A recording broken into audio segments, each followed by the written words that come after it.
Hey, welcome back here to the Central PA Pour, and if you look off to my right, your left as you're viewing, Mr. Dave is in studio. Yep, we're here again. And once again, no Kevin. He's still recouping a little bit from his hip surgery that he had.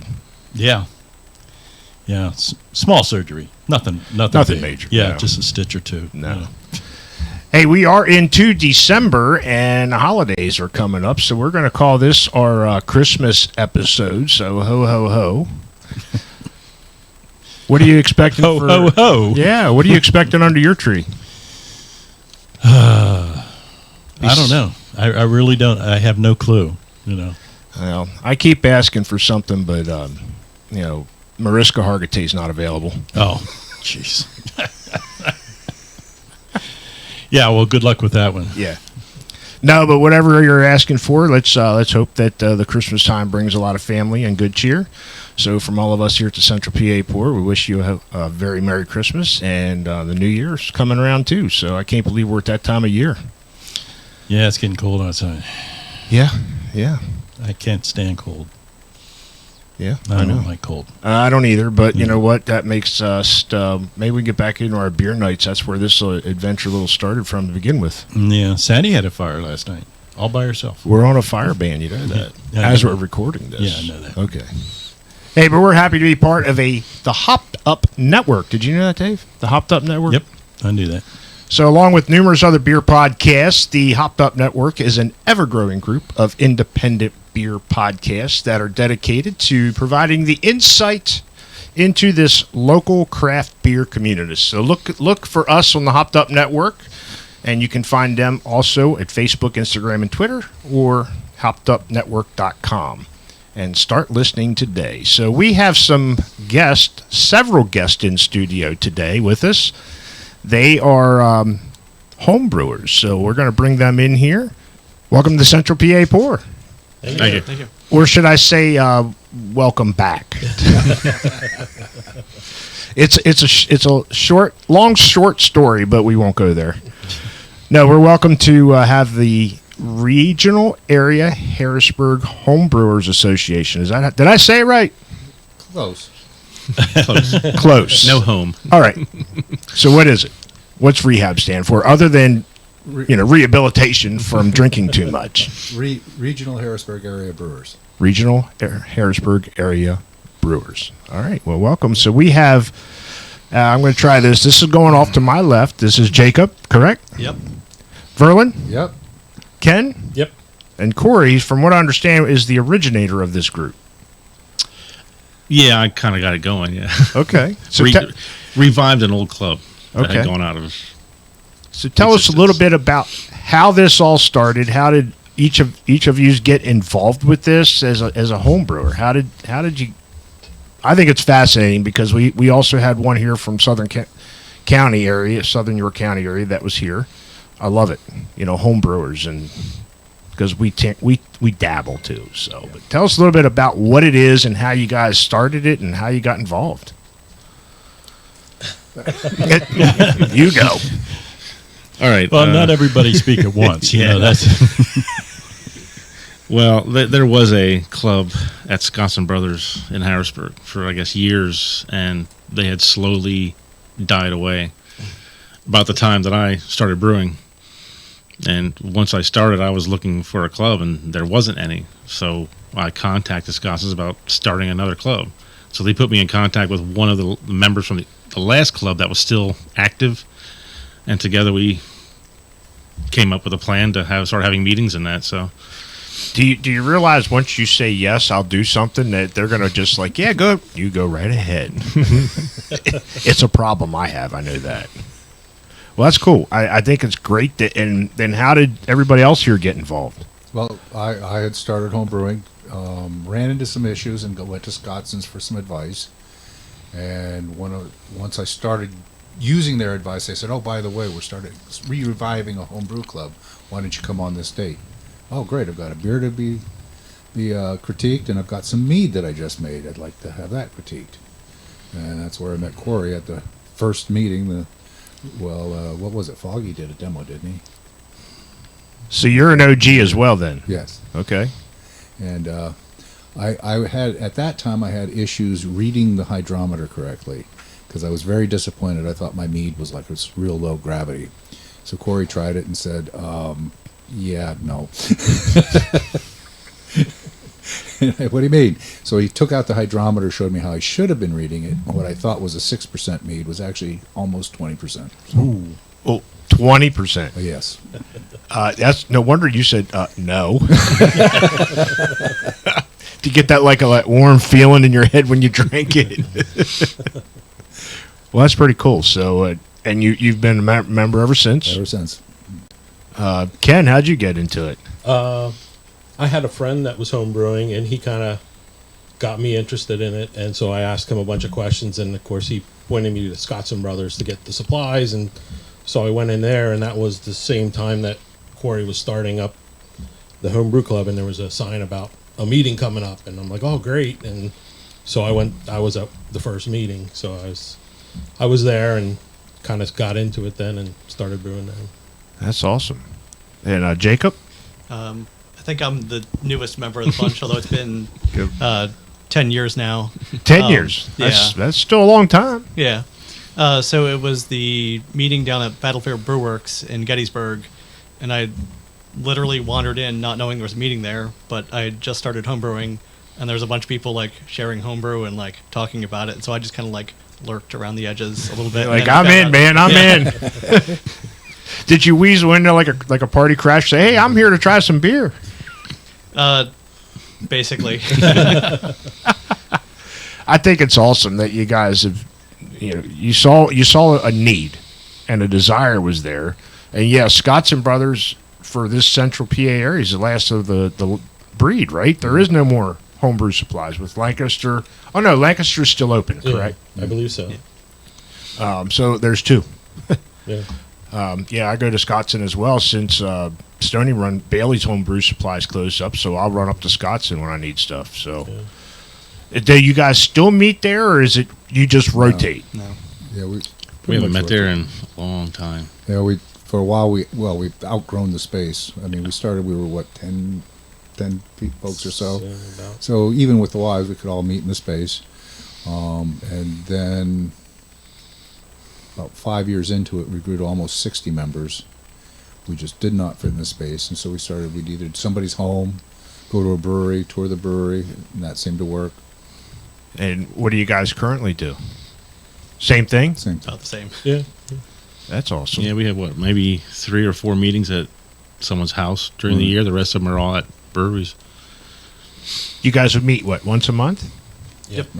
And how do people find out about these meetings to get to join up? How do they find out?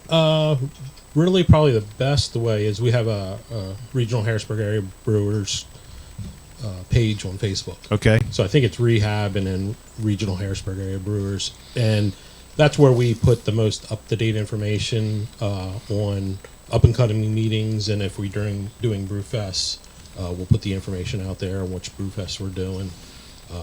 And then people will come in and ask questions, so we'll answer homebrew questions. We have a lot of not members, but people that join the page that are home brewers, and they may not even be in this state, and they'll ask us questions. And upon asking questions, usually within an hour or two, we have at least 1 or 2 members that will chime in, and then after a day or two, more members usually join in and kind of answer their questions or add additional information. So awesome. that's a really good page, probably the best one. We do have a WordPress website. We don't keep that up to date as much, but we're looking at I do getting have that it. updated. I do have the information listed down below here. Okay. And we'll also have it in the description of where they can find you as well. Sure. So, you guys do brew festivals. You do a lot of them? Because I think that's the only way you're really going to get your product out there, right? About five, Yeah, 5 or roughly 6 about a year. five to six a year, and there's pretty much the same ones that we do every year. In April, there's the Rails to Ales, and then we've been doing the PA Flavor Fest at the Farm Show. Now it was in April, and then they moved it when they had Harrisburg Beer Week going on, I think, to like August or something like that. Then they moved it back. Now the last couple of years, it's been back in April. So we've been doing that the last few years. Then usually in July is the Fort Hunter Brew Fest at Fort Hunter. for Dauphin County. That's a fundraiser for them. Pretty much all the brew fests we do are a fundraiser for some kind of nonprofit. And then we do the Seaport. Sea Park in Mechanicsburg. We've been doing that for the last several years. That's in October, usually about mid-October. And then Autos and Ales at Hershey at the Antique Museum. Yeah, we've been doing that for several years. I think over 10 years. Since they started, yeah. I think. Yeah. Wow. We might have missed the first year, but I think, Yeah, I think we're the pretty much the second year. second year on, we've been to that one. And then we used to do one called Boulder Dash in September at Dill's Tavern in Dillsburg. We are planning, or we're working with them. They want to revive it, and so hopefully next September we're going to get that going again, and that'll pretty much be an all homebrew fest. And any home brewer would be welcome to submit their beer and serve at the brew fest. Oh. So, CPP may have to venture that way. Yeah, that sounds interesting. We'll put a little wager on it. It's like, well, you can have a little bit of our beer, but you're going to sit down and fucking talk to us. So we're going to record you. I think it's awesome. So do you guys, since you are home brewers, do you name your brewery? Jacob, we'll start with you. Yeah, Space Cadet. Space Cadet. Space Cadet. Okay. So, Space Cadet. an engineering professor, and I'm a little absent-minded, so Oh, that's the okay. reason. That's so it fit well, huh? Yeah. Mine's the Kilted Viking Brew Works. Kilted Viking Brewer. I'm half Scandinavian and Scottish and a bunch of other Celtic, so That's pretty cool. Ken? I don't usually go by name, but I've used Divine Brewing. Divine. Mm-hmm. Okay. I usually don't name it, but when I programmed my brew system 12, 15 years ago, I put Red Tick Brewing on it. Red Tick Brewing. Just to be a placeholder. It's cool because, we came up with the Central PA pour for this podcast, and I had an idea with this, and what was that song, Salt and Pepper, Down with the OPP? So I'm thinking trying to come up with something CPP. And then we started our first episode, but then Ben said, dude, we're bonded by beer. So that's the slogan, bonded by beer. But as far as the brewery here goes, because we live on Essex Road, it's Essex Home Brew Works. So, and everything we brew is pretty much traditional English style because I don't have a lager yet. And speaking of beer, we have a lager sitting in front of us. So I think this one you brought us, Jacob. Tell us a little bit about what this one is. So this is just a traditional pale Mexican lager. So a little bit of corn, a light touch of hops, mostly noble hops. It's a beer I brewed for the family summer vacation down at the beach. So I bet you're popular.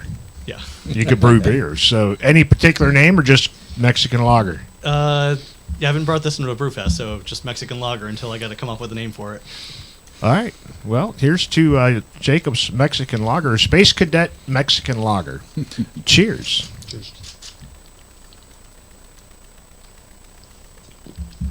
Oh, that's very nice. It's crisp and clean. I get a little bit of that sweetness of the malt, but now I'm also getting a little citrus out of the back end. And maybe because everybody's palate's different. Mm-hmm. I agree. I was about to ask if you put any lime juice or something in it. Yeah, I get a little of that citrus note in the back end, I do too. which is what it would be good for a Mexican lager. You want that limey note, that citrus note out of it. especially sitting on the beach. Yeah, so you are popular, aren't you? No, that's good. So, like I said, I don't know how to lager yet. I haven't built a lagering tank. I guess you need like a refrigerator or something where you can maintain, 50, 55 degrees? Yeah, primary is at about 50 Fahrenheit, and then I let it rise for 2 or 3 days up to room temperature, and then goes right down to freezing, so Cool. 32. So, okay, so you cold crash it then. Yeah. That's nice. So how long have you been brewing that one? This is the first batch, actually. First batch? So- It's very nice. I wanted to try out the Mexican lager yeast. So Okay. All right. Well, that's good. It is good. So everybody come up with their own recipes, or are they cloning? I mean, tell us a little bit how you guys just come up with your recipes. Yes. Yep. A little of both. Yeah, a little of all. both. So, Pretty much. cloning, or I'll taste a beer that I really like. See if I find the clone recipe. Like I brought a smoked porter that over the years it went from clone to my own. The barrel aged beer I brought started out as my son-in-law, before he was my son-in-law, at Thanksgiving, coming up and saying, "How do you design a recipe from scratch?" And I said, "Sean, we've been drinking scotch for 3 hours." And we designed the recipe. That's funny. Oh, that little bit of this, a little bit of that. I think that's how God came up with the platypus. Really. And it is. I mean, when we've been doing this now for, 3 years. And talking to brewers and stuff, it's like, I'm sitting here trying to think, how the hell you come up with a recipe? Just out of the wind, because a couple of them said they didn't even start with the kits. They just went full bore all Straight in. grain. Yeah. And it takes a little bit of understanding about it from what I'm reading. Yeah. And I'll find all right, so I want to do is just say a porter. And I'll go out and look at a bunch of recipes, and I'll start throwing stuff at my own and watch my little gauge. Oh, yeah. I'm not that smart. I got to use a app to tell me that it's good. Well, there's my source reference is the book called Designing Great Beers. Okay. And that, to me, that's the Bible. If you were going to design a beer from scratch, go through that, figure out what you want to do, and then work from there. That's awesome. Jacob, how you coming up with yours? Mostly searching around the internet, and I'll usually look up 3 or 4 different recipes and decide what I like from one, what I like from the other. Got to make it your own. Yeah. That's what this craft beer, this industry's about, making stuff your own. Do you ever challenge any of your friends to come up with a recipe? Say, hey, let's do this together.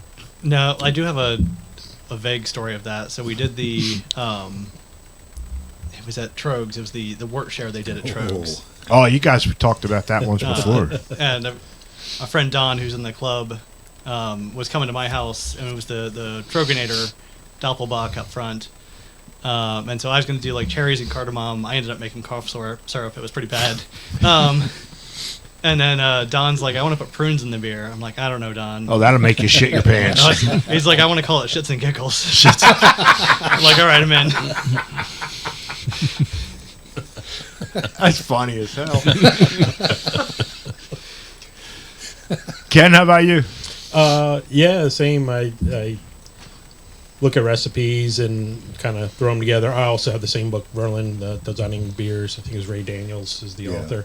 That's a really good book, so I kind of use that, when coming up. I also use John Palmer. I think he is a classic recipes, and so I was kind of started. I wanted to go through and brew every style and kind of use some of his recipes, and then I haven't gotten very far. I've gotten a couple styles under my belt, but I got to get back to it. But and generally, I tweak a lot of the recipes that I find, or I combine them or something like that. But yeah, it's a lot of trial and error, and of course I have my notebooks. I write everything down whenever I brew. So, I can try to recreate it, or I didn't like something, so I'll tweak one thing to see if I can get it, better. And then, just tweaking one thing at a time to see what it does. And that way you can come up with, you can really narrow and zero in on, what you really want it to be at the end. I know I make notes, but I still forget it. I got a memory like a Swiss cheese plate. So, Corey, how about you? Or are you just old school and wing it? I do. Okay. Literally. It's been 25 years. I have a portfolio of recipes that I can go back into and check if I want to brew something again. But this porter I have here, I just was standing in the brew shop going, well, I want this flavor, so I'll get some of this grain. I want this flavor, so I'll get some of that grain. And I just design it right there while I'm standing there and take it home and brew it. That's awesome. That's nice. I like that. It's like Colton Boyles from Falling Branch. Yeah. He doesn't write anything down. Yeah, he doesn't write anything. I don't really write down either. I put it in the computer, but I never look at it again. What you guys had some of the brownie. What'd you guys think of that? I liked it. Very good. That was good. Very That was good. a good drink, First too. time I did a brown ale, second. The first time was a kit, but this is my recipe. So Yeah, that's I a just good wanted drink. a clean palate. Nothing special about the brown ale. Just nice and clean, English style. I think it's great. Tell us a little bit more about the club. I mean, you guys bounce recipes off. You talked about the wort share. Do you guys something about that? You guys like Trogs will have a wort share. You guys can come up and tell us a little bit how that works. Well, actually, we've done the wort competition a couple places at different breweries. I think the first one we did was at ABC. Yeah. I guess it was at the Camp Hill location. Yeah, it was in the downtown Harrisburg. Oh, was it Harrisburg? Yep. Okay. But basically got second runnings from I don't think they did their triple. I forget what it was. It was a big beer, and we got some second runnings, and then you could basically, for that one, I don't think we had any kind of stipulations, and you basically took the beer back, got 5 or 10 gallons of it, and then you could add whatever you wanted to, whatever more ingredients or additional ingredients, use whatever hops, whatever yeast, and then we got back together a couple months later, and you had to give a growler, a couple bottles to RD and a couple of the other brewers at ABC, and then they sat down, went through them, and picked a winner, and I think Verlyn. Yeah, I won. Verlyn won that competition, and then they brewed his beer at the Camp Hill That's location. cool. Ain't that cool? Yeah, I think it's awesome. I actually went in and brewed it with them. Yep. So fun. just to let people know that maybe watch this and don't understand what wort is, the hard work's already been done. It's unfermented beer.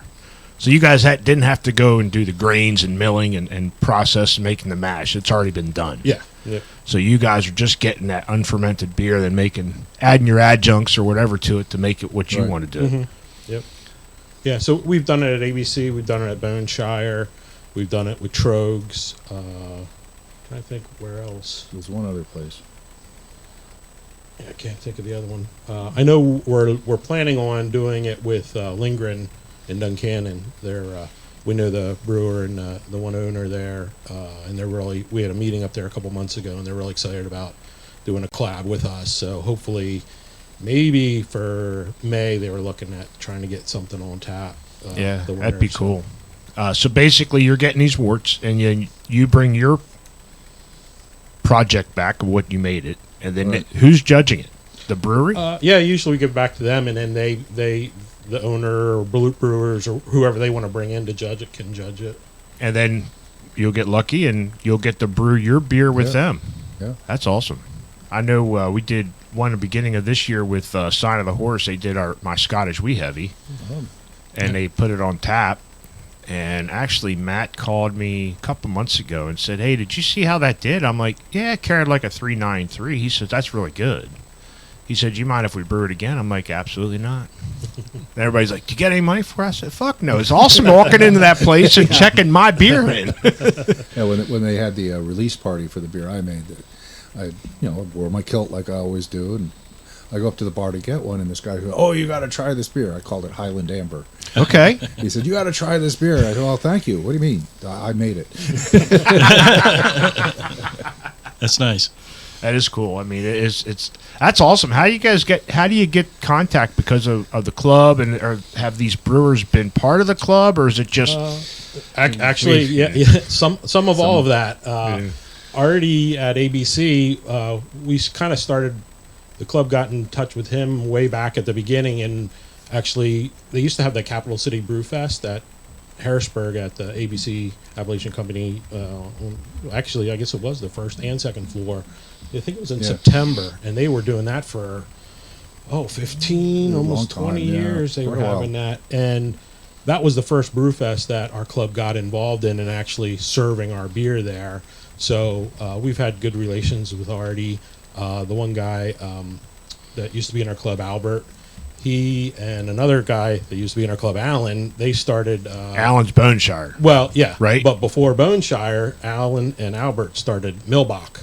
Okay. So they had a brewery themselves, and they kind of met up at our club, and then they I don't know how long they were in the club before they started Millbach. So they had Millbach for several years out of Lincolnstown area.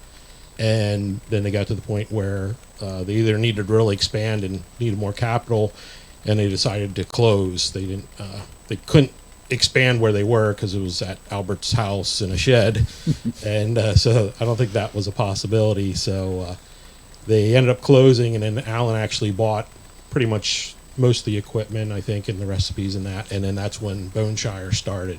So Alan's been running Boneshire ever. I don't know when they. Oh, it's a while now. When he finally opened Boneshire, but it kind of merged out of Millbach. So Alan is a former member, and we've had meetings at his place. In fact, I think next month or the beginning of the year, I think we're having another meeting, and we've done a collab with him at least twice. Yeah, We've done collabs with him.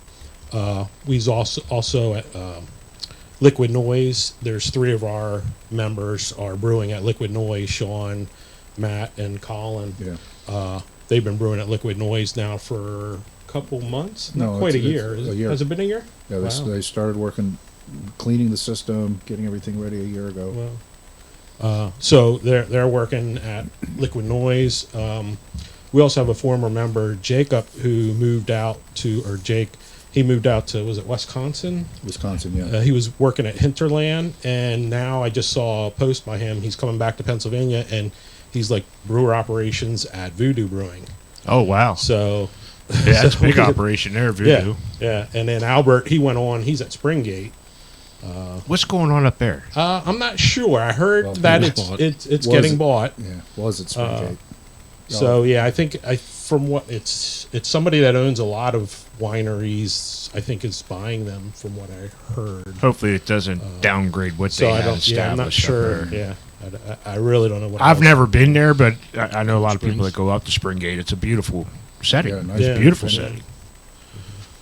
And then Kristen and Steve. Oh yeah, that's right. Oh, yeah, Steve, Kristen and Steve, Yeah, they're Steve and Kristen at Cold Springs. Yeah, so they're getting ready to. Well, by this time they're probably closing. I think. What did he tell me? Beginning of November. Yeah. Yeah, so they're by the So- time this comes out, Yeah. they close for the Yeah, winter. They'll be closed, and then I think he said St. Patrick's Day is when they'll Yeah, they reopen. usually shoot for that. Yeah. I We've think been efforting those two for a while to come on the show, and Oh, Bob from Big Bottom, and so and Michael Lindgren. Oh, yeah. We've been efforting him as well. So Yeah, we're I know hoping- he's busy. hope. Yeah, well, he had a lot of work to get that bank. Oh, my gosh. bank location Yeah, open. that's incredible, that place, So what they did. I think we got another beer sitting here. Yeah, before you do that, just a quick question from me is that how does one gain membership? You give me your membership dues, I will put you in the log, and you're a member. That's simple. Okay. Yeah. No, I didn't. What is it? A 6-pack or is it a corny? Well, right now our rate structure is if you're a non-AHA member, it's $20 a year, and if you're AHA member, it's $10 a year. If we get enough members as AHA members, the American Home Brewers Association, then our insurance is free, because that's primarily what the dues pay for: our insurance, maintenance on the jockey box that we take to events, and the expenses that we have as a club.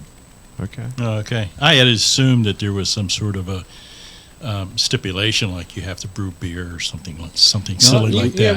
We have people that do wine, do mead, so it's not strictly Yeah. beer. Most of us make beer, but Yeah. Verlyn is a big mead maker, and a couple other guys dabble in wine also.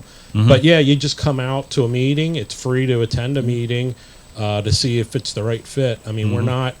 I would say we're a very social club. We're not like.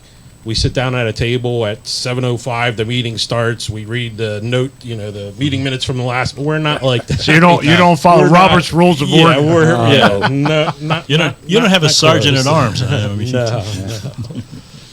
You have to check clear as you're a member. Yeah. Oh, okay. That's good. That works. Well, we do have a couple beers here, and then we got some more to load back up. So, Verlyn, I think this one is yours. Yep, it's a Kavike farmhouse ale. I call it Donks Stormhouse. All right, I'm not even going to try to pronounce that. Donks Skudavas. Stormhouse. Stordahouse. It means Danish farmhouse. Okay. This is almost like when Gunpowder Falls was here. We couldn't understand him either. Oh, yeah. Well, I wanted to try Kavike yeast. I'd heard a lot about them, and I'm not an early adopter because I was always skeptical. They're supposed to ferment up to 95 degrees. Clean, crisp beer. My basement's 75 year-round, so I said, okay, I'll just ferment it in the basement. It'll be lower temperature, but it'll be just like an ale. It was done in 3 days. 3 days. 3 days it was drinkable. That's pretty good. So farmhouse ales are more like a saison. That's or Right. beer de garde. Is Right. that how you say the? It's like more of a sour note you're going to get out of A it. little bit of funk out of this. Yeah. There's not a lot of sour in it. Because we learned that is from Keith at Lydia and the Stone that the reason they called them farmhouse is because they didn't have they made it and stuck it in the barn. Yep. All right, so I'm not even going to pronounce the name. Fuck that. Cheers. Cheers.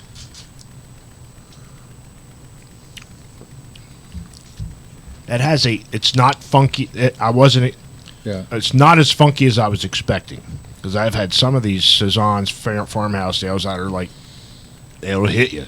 Yep. That's an easy drinker. That was the goal. That's a nice. Yeah, it's nice. What do you think, It's Dave? very good. I like that. Because we've had It's a some good of ale. these that were like, ooh, Yeah. that 4 ounce pour is enough for me. But this one's actually really good. I might even have some more of this. So what do your cohorts think of it? We're chiming in. I want to hear what you guys. This is your cohorts. Yeah, I need it because this is it's a work in progress. I did a different version of it that I was going to try to compare, but I drank all of it with 2 different Kvike yeasts, and I'm trying to narrow it down which one I want to use, and then start working on the grain. Okay.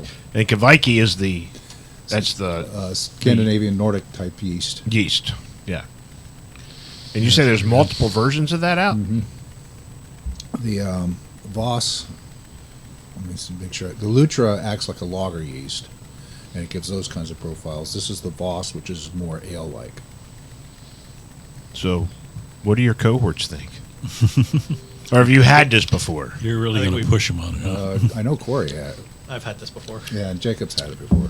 It's just a mild, easy drinking beer. There, Yeah, it It's- Corey's nothing- like, just give me some fucking more beer. Just stop talking. It's just drink beer. There's nothing offensive about it at all.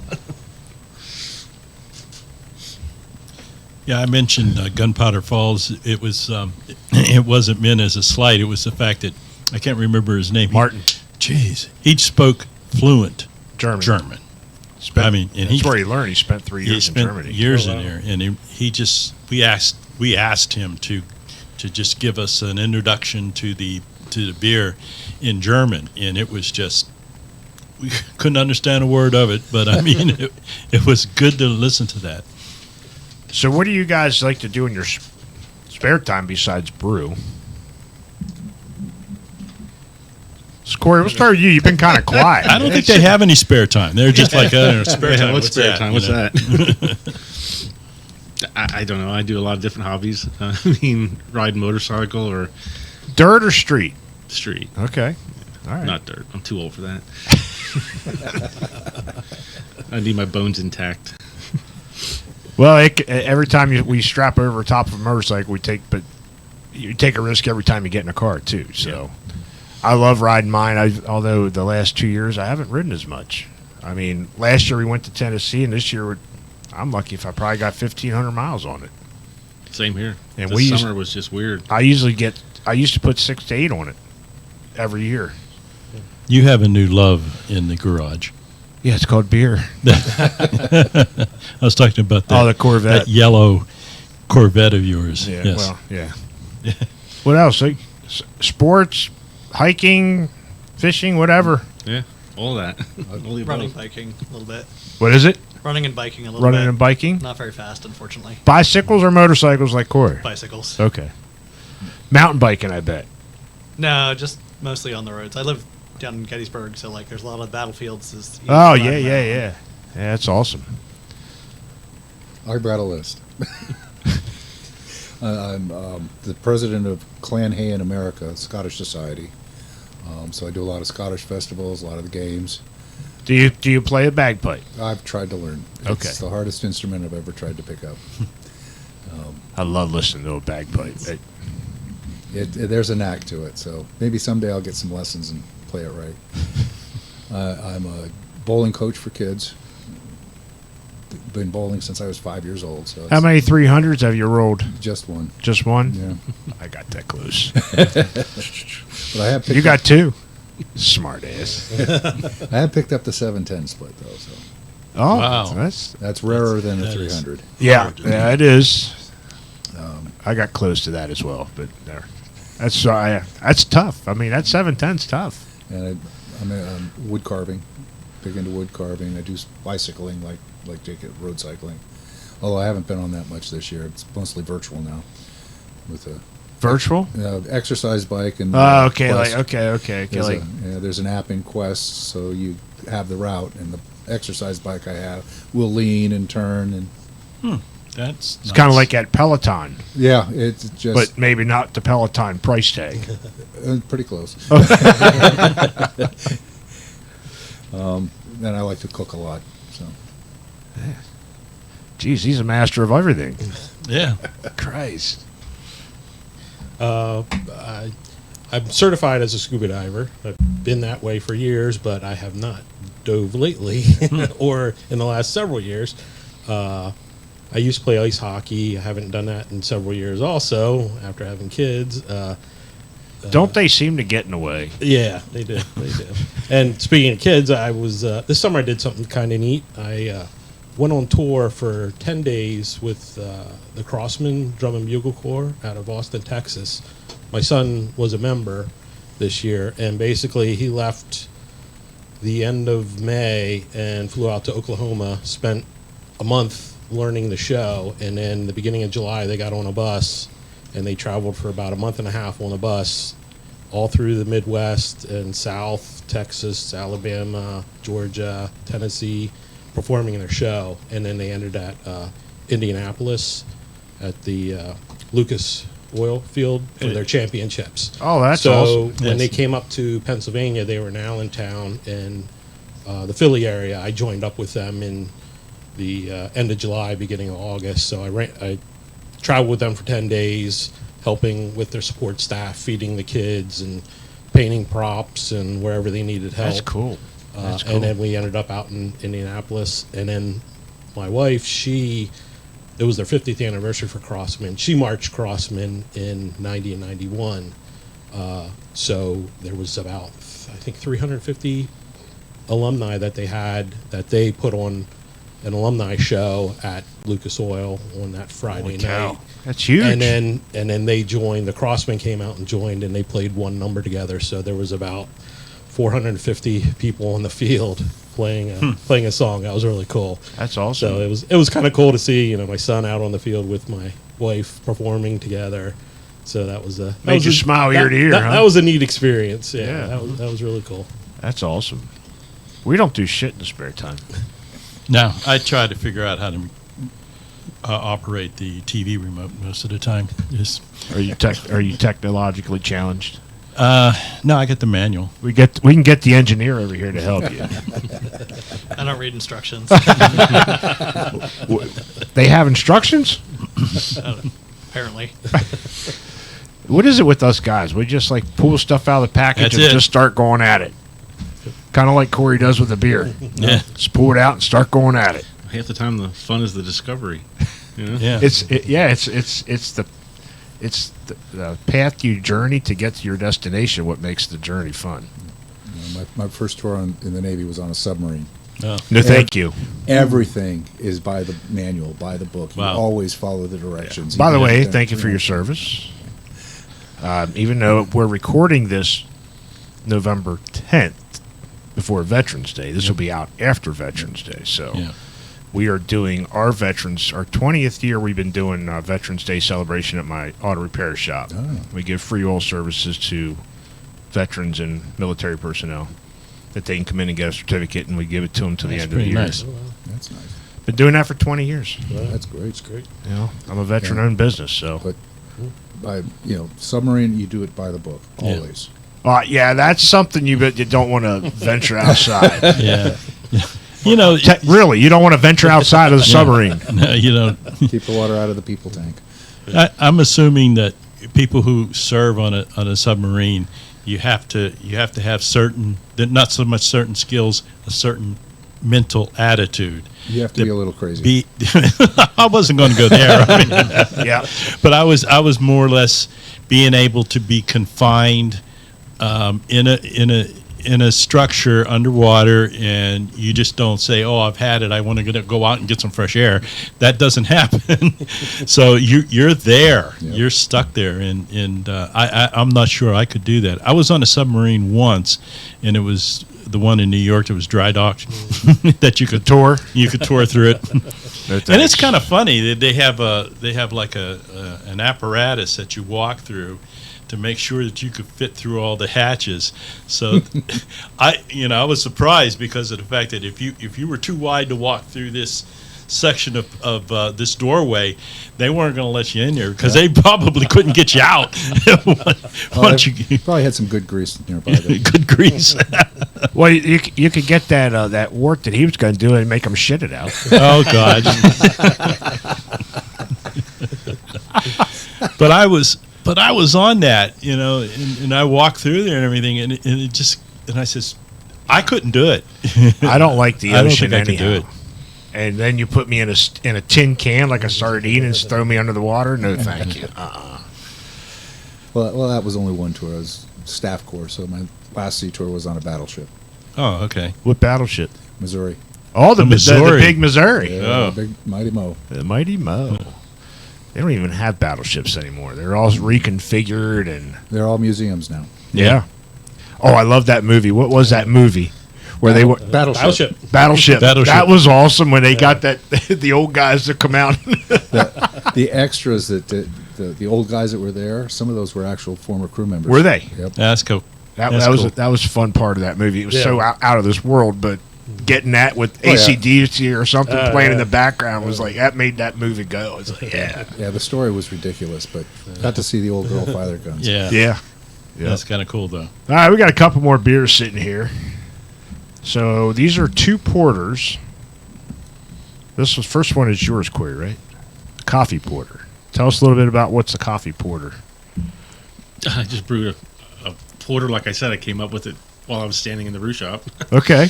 and then added coffee to it So what at kegging. porters and stouts? They're very similar, right?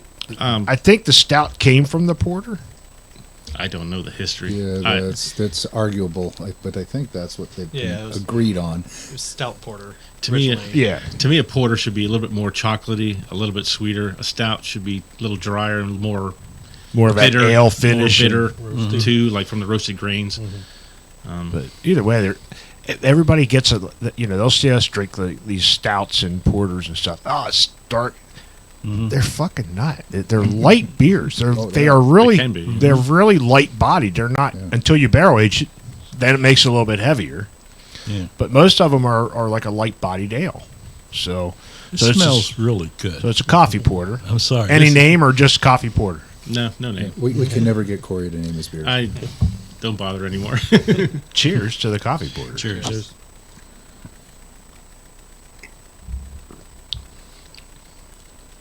That's nice. I'm definitely getting some of that coffee note malt sweetness in the back end of it.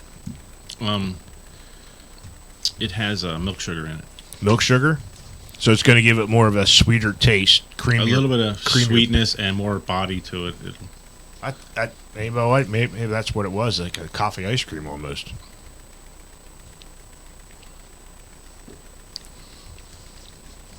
It's nice. I do like porters. So while we're speaking of porters, we got one more here. And I was told to put this one last. This one's Ken's. Yep. This is it's a brown porter is the base beer for it. Not shits and giggles, right? No. Okay. No. Just check it. Brown porter, so it's not quite as roasty.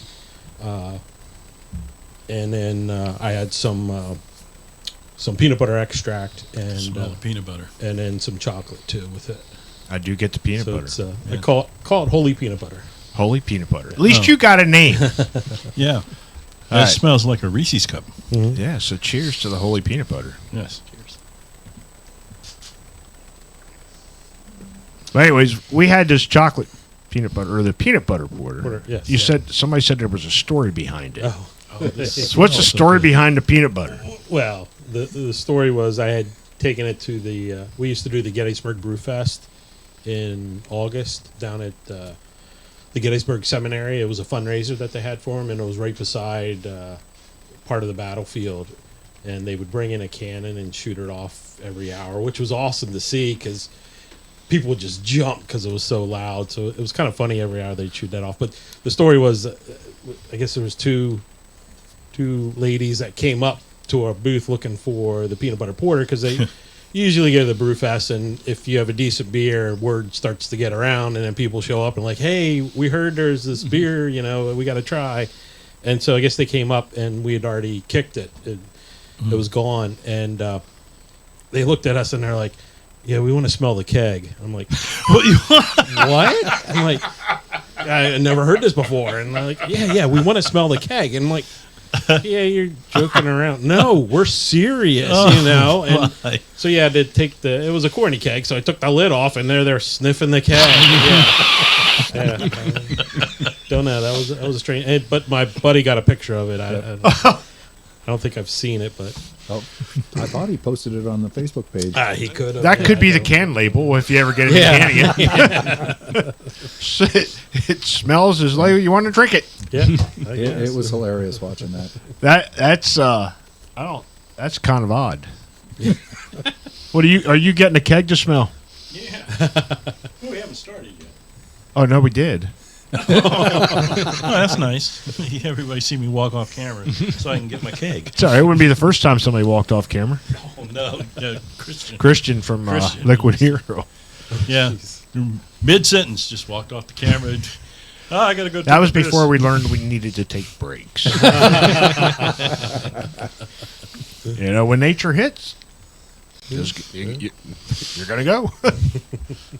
That's smelling a keg. That's kind of funny. That is funny. I like that story. I'm trying to picture the shits and giggles and smelling a keg. How that could combine into one. I don't know. That name got me, man. I'm telling you, that shits and giggles. I'm sitting here. That's funny as hell. I was sold on it. Like as soon as Don told me the name. I didn't know that's how you came up with the name. That's good. Well, like, did you ever put the prunes in it? Oh yeah, it had prunes in it. Okay, it tasted like a Doppelbock with prunes in it. Like it wasn't. That was an amazing judging session. I think it was John Trogner was talking to me. He said, "Yeah, that was a dumb idea to do Troganator as the base wort because we have to taste all these beers, and there were like what 30 there. Oh my god, all 8% and up. Yeah, I was gonna say I don't think anything was below 8%. Yeah, most of them were 10, yeah, 11%. In fact, I bumped mine up even higher because I did an imperial stout with it. So when you do an imperial, what makes it imperial? You're doubling up on the grains? Well, in this case, I just added some dry malt extract to make it higher alcohol, boost up the ABV. More fermentable sugars in it. Okay, so when let's just say a professional brewer does it, are they doubling up on the grain bill? They may add sugar. Some sort of something to get the higher ABV out of it. So anything higher ABV, like above 8%, is like a double. You never know. Well, with you, no fucking way. We never know. Trogs Perpetual is like 8%, and they come out with their double The perpetual. double perpetual. It's only 9% or 9.5%. Double. Well, that's not double. Where did they get their math at? Exactly. The double nugget. Actually, I think I still have some double perpetual in my fridge. They use the log scale. It's that new math. New math. New math. Must be the math that Or you start to do it and just give up. Screw it. Yeah, Put this much. Terrence Howard used. Terrence. I don't know if you saw that episode of the Terrence Howard and the argument with Neil deGrasse Tyson. Yeah. Never mind. Neil deGrasse, he's an engineer too, right? Yeah, he's an astrophysicist. Astrophysicist. What? Easy for you to say. Rocket scientist. He's a rocket scientist. In the word of a rock, hey, it's not rocket science, but it is with him. Yeah, it was. Terrence Howard came out with some sort of off the wall mathematics, and he sent a letter to Neil deGrasse Tyson, and he just slammed him for it. Speaking of, I just watched Blazing Saddles last night. Oh, I have not seen that movie in a long, and we've talked about it a lot. Yeah. Was it the TV version or was it the real? Yeah, It was no, a it real was on version. IBC. So no, they were using my wife. So we're laying in bed. It was late, and I'm like, I'm gonna turn Blazing Saddles. Turn it on. gotta It was watch near. It was like halfway through, so I missed the part where the sheriff's like, the church bell rings, and then they're sitting there, and that lady comes up to the sheriff's office to give him a pie for taking care of Mongol, yeah. and my wife's like, She just say what I'm like, yep. That's in the movie. I said you wouldn't be able to make that movie nowadays. No. Oh no. Oh no. Yeah. Well, you know who the partial screenwriter, he collaborated on it was. Oh, now I have a brain fart. The comedian that was supposed to be playing the part of Bart. Now we got two of them now. Yeah. Jacob's like, what the hell's Blazing Saddles? I've seen it, but Oh, you have seen it? Okay. Richard Pryor. Richard Pryor. Yes, Richard Oh. Pryor was collaborating screenwriter in that, and they wanted him to be Sheriff Bart, and and the producers went, no. There wouldn't be a TV version if Richard Pryor was doing that acting. It would be X-rated if you had to go watch it in the theater. It'd be like watching an old kung fu movie with Richard, all the ad libs over top Everything. of it. So that movie was spicy. Oh yeah, it was. Yeah, it was it's spicy. so stupid. It's funny. Yeah, that's the thing. It's so She's stupid. like, It's funny. is this slapstick? I'm like, oh yeah, it's slapstick. honey. But you're gonna watch it. Yeah. Did she laugh? I mean, did No. she enjoy it? She No, didn't. no, she doesn't find that kind of humor. Oh, jeez. She missed out on all the good stuff. I made her watch Fast Times at Ridgemont High. Oh, okay. She goes, I never watched it. I'm like, well, you're going to watch it now. I like watching those old 80s. And Yep. Yeah. You'll be surprised. A movie I just watched like 2 weeks ago, never saw it before, was American Graffiti. You never saw American Graffiti? Never it's been a saw long it. time since I've seen that movie. Yeah, and never saw it. And I actually watched it. I don't know. I had absolutely zero to do that day, and I was. And I thought, saw no, wait. it. You told me you were busy that day. That's the day that you asked me to do something. see what friends are friends for? You guys get that in the club? You're like, hey, I'm going to brew this. You want to come help? No, we're busy that day. Do you guys get together and do collaborations like that where you'll do like a brew day? sometimes, yeah. Yeah. Not as much as used to. Yeah. We used to get together and brew all the time together, but it seems like after COVID, when the entire club got cut in half or more, Oh, there's yeah, COVID not enough people, and screwed a lot people of just don't things. get together like they used to. Well, yeah, like we used to do beer nights. And when we started this thing, beer nights kind of went away. And we were just talking about that yesterday, brewing the beer we were brewing. Is like, Right. we need to have another beer night. We need another beer night. Problem is, it's just one. It's not enough. We used to do this monthly. Yeah. That's where this started. And it was, I didn't, yeah, there's a couple times I had to walk home. Yeah. We had to walk you home. Well, we stumbled home. Stumbled home. I had to drive my wife home that one night. Yeah. Remember that? Drove your wife home from across the street. From at across the Kevin's street. We were across the street. Yeah, I'm sitting there and I'm watching and I'm looking. I saw my garage door go up and I says, huh? And then the next thing you know, the car comes down across the street and parks into Kevin's driveway. What? Yeah, in her defense, she was having problems with her knee. She had knee surgery and she had problems with her knee, so she brought the car across the street. So when the night was over, we got in the car and drove home across the street. So, of the beers you guys brew, and Corey doesn't record anything. He only makes it one time. They're one-offs. What's some of your favorite? Well, we'll start with Corey. I have a cream ale that I've been making for 20 years. Oh, so you do have something you make more than once. Okay. But it's only the base. Okay. You usually put something different every time. You know, a I- coffee I cream did- ale, I did a something raspberry like cream that. ale, whatever I decide, Yeah. I'll put in it. But I- the base has been honed over many years. And do you got to keep tweaking that base? Sometimes I throw a little of this, a little of that to see what it changes, but Okay. usually it's good the way it is. I kind of did the same thing with I call it my Summer Dreams. Last year I did an orange dreamsicle version of it. This year, so the third batch I did of that, I ordered the vanilla extract from Brewer's Best.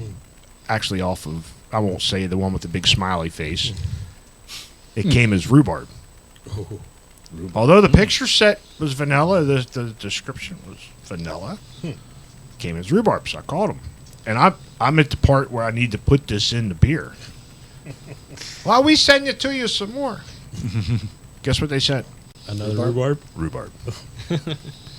I'm like, you know what? I know what I can do with it. So this summer I did strawberry rhubarb in that cream ale base. Turned out really good. It only lasted, 4 weeks? Yeah. And that 5 gallons was gone. But I like that when you find something you like and you can keep adding to it. But so you do have a beer you make more than once. Yeah. I mean, most of the porter recipes are based loosely on porters I've made over the years. He's made more than one coffee porter. Yeah. Do you use different coffee then? This one was different than the last one, but And you know what? I always use a vanilla coffee too. It's a vanilla. Do you source some of the local coffee houses? Yeah, this was local. So, This and that's was- what's cool about it. Because the St. coffee Thomas beans are all Roasters. going to bring something different to it. This was St. Thomas Roasters. That's awesome. So. So, what about you, Ken? What's some of your favorite? Pretty much, I do a Belgian double and the brown porter, and they're the base beers for the brown porter is for the holy peanut butter, and the Belgian double I use as a base beer for. I have one called that cherry stuff, and it's basically the Belgian double, and I add 5 pounds of sour cherries to it. Almost kind of like a Mad Elf thing, right? Sort of, yeah. When you bring that cherries into it. It's definitely different than the Mad Elf, but yeah. Not as bad. Not as bad. Yeah, I wasn't going to say it, Jacob. Thank I you. wasn't going to say it, but yeah. What about you? The smoke porter. Smoke porter? That's my go-to. I do that a lot, and then I'll do variations of an IPA recipe I have. Like West Coast, All West Coast. all West Coast. Yeah. So like chewing like that real hoppy, Yeah. dry West Coast. Okay. Jacob, what about you? So my two. That Mexican lager's pretty fucking good. It's very good. That was the first one. I do a lot of lagers. So I'd say the two I do the most. It's a honey pilsner recipe. So it's like a German pilsner with honey added. And then the English barley wine is also one I've done. This is the 7th or 8th batch I've done of it. Barley wine. That's right up our alley. Yes, it is. Well, speaking of, we got plenty of beer here to drink. Yeah. So what's number one here? I didn't pour these, so you got to tell us what we poured, Dave. Yeah. This is the... This one's yours? Yeah, Yeah. it's called Cherries in the Snow. This is actually based off of Charlie Papazian? Papazian. I always say his last name wrong. Out of the book Joy to Homebrewing. It's his recipe in there. It's basically just a plain pale ale. You use malt extract, and then you add sour cherries to it. So And pale ale, it's a little darker. So it's yeah. Okay. And actually, the funny thing is, this is the one that I brewed at before COVID. We used to do National Homebrew Day in May at Trogs. They would allow us to set up a table right outside in their patio area, right beside their front doors, and we would bring home brew to basically share anybody 21 and over, and we would do a brew demo. And this is the beer I brewed on Trogs' front porch. So that's cool. So this is actually brewed at Trogs on their front porch. So you were there more than an hour. Yeah. Well, yeah. I mean, it was an extract brew, so Okay. So yeah. it's an extract. So brew. Okay. yeah, I mean, I brewed, basically boiled it there, threw in the extract, water, hops, and then after I don't know what I did, probably a 6-minute boil, and then basically put it in a bucket, iced it down, added water, because the brew pot I used was only maybe 3 that's gallons. what we were doing with the kits when we So did. yeah, so it was kind of extra strength, and then I muted it down, diluted it down to make 5 gallons. Put it in a bucket, took it home, and then fermented it. Added the yeast once I got it cooled down, and fermented it. So I've been doing the same recipe there for the last couple of years, other than That's cool. You get to brew it on Trogue's property. Yeah, we stopped, because of COVID, we didn't do it for a couple of years. But then what I would do is I would bring back that beer that we brewed the year before, so people could sample what was demo brewed. that we were doing. But then we would, the members that showed up, they would bring their home brew too. So we would have, sometimes we'd have 10, 12 different home brews that people could try. Kind of like tonight. Yeah. Yeah. We got a lot of beers to try. All right. So what was that called again? Cherries in the Snow. Cherries in the Snow. Yeah. Cheers. Cheers.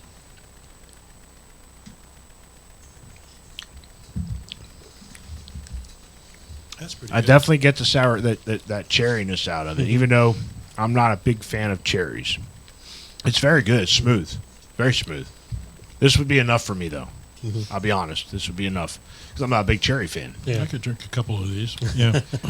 You didn't like that cherry beer that I brought about 3 years Nobody ago. liked that beer. 3 years ago, I brought that. What was it? Cherry Duchesse? Yeah, something like that. Something It's weird. from Broju, from Belgium. From Belgium. It was like a chocolate cordial. Yeah. Sounds good. It was funny because You can still buy it too. nobody liked it. No, Ben did, but he was inebriated. Ben would drink a glass of water and think that it was pretty good. No, that's pretty good. So that's an extract beer. Yeah.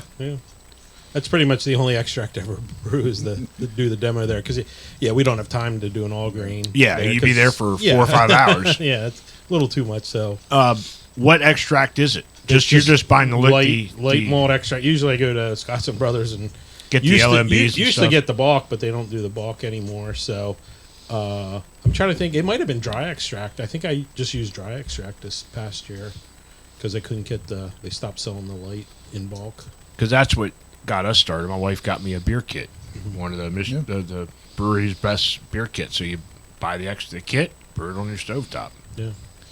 And we did maybe 12 batches out of that. A couple of them didn't turn out so good, but I'm like, I want to do my own, so started doing all grain. Yeah, I think I did 2, maybe 3 extract batches when I first started brewing, and then switched right to auto grain because I wanted more control. It's neat when you come up with your okay, I'm going to try this and I'm going to make my beer. Yeah. Whether you research other recipes and take pieces here, pieces there, but it's cool when you got something that's drinkable and everybody likes it. Yeah. Corey wants that brown ale recipe.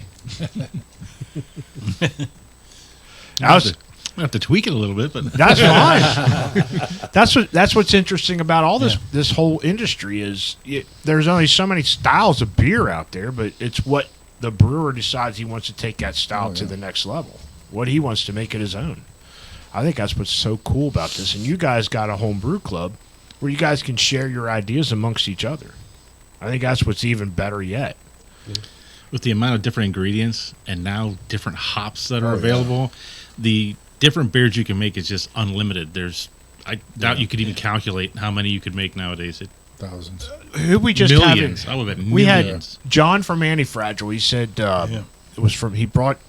We didn't get to sample his beer when we recorded with him, but he brought in a couple of his buddies because he was at a brew festival and ran out of his. So he came in with Hidden River, and one of them he had. One IPA had 2 hops in it. One of them was a newer hop, Superdelic. I'm like, I never even heard of Superdelic. He said it's a newer hop, and it's, you're just to your point. They keep coming up with these newer hybrid hops that bring everything different to the party, and people don't realize that are not beer aficionados or whatever sommeliers. The hops bring a lot of flavor to that profile. Oh yeah. You were talking about the Quebecs. I didn't know there was more than one. Yeah. There's about 6 different Quebecies. Yeah, and they all probably bring something a little different. And they keep coming up with new yeast strains too. Yeah, All yeast kinds of strains. different Yeast things. plays a big part in it. You don't want to take a lager yeast and put it in an IPA or something. Although you probably could. There's Yeah, IPAs. LPAs. Think they have. Yeah. What do you call? That's right. Lager pale ale. Lager Yeah. pale ale. LPAs. Or IPLs, yeah. IPA house. India Pale Lager. That's it. Yeah. Not But- a fan. Yeah.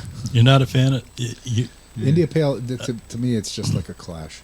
Yeah. Is it a lager or is it an IPA? Make up your fucking mind. Right, eh? right. But it's a new type of beer. Yeah, it is. We recorded with. Oh man, it's been back to our first season with DJ Westgate. That was a. Yeah. What was that one IPA? They were cryptos or something. They froze them, or I forget what it was, but there was something new. Cryos. I mean, that was new a couple years ago. Yeah. It's like, man, the one CNC, they went to Hawaii and they brought some yeast back from there and almost tastes like pineapple. Mm-hmm.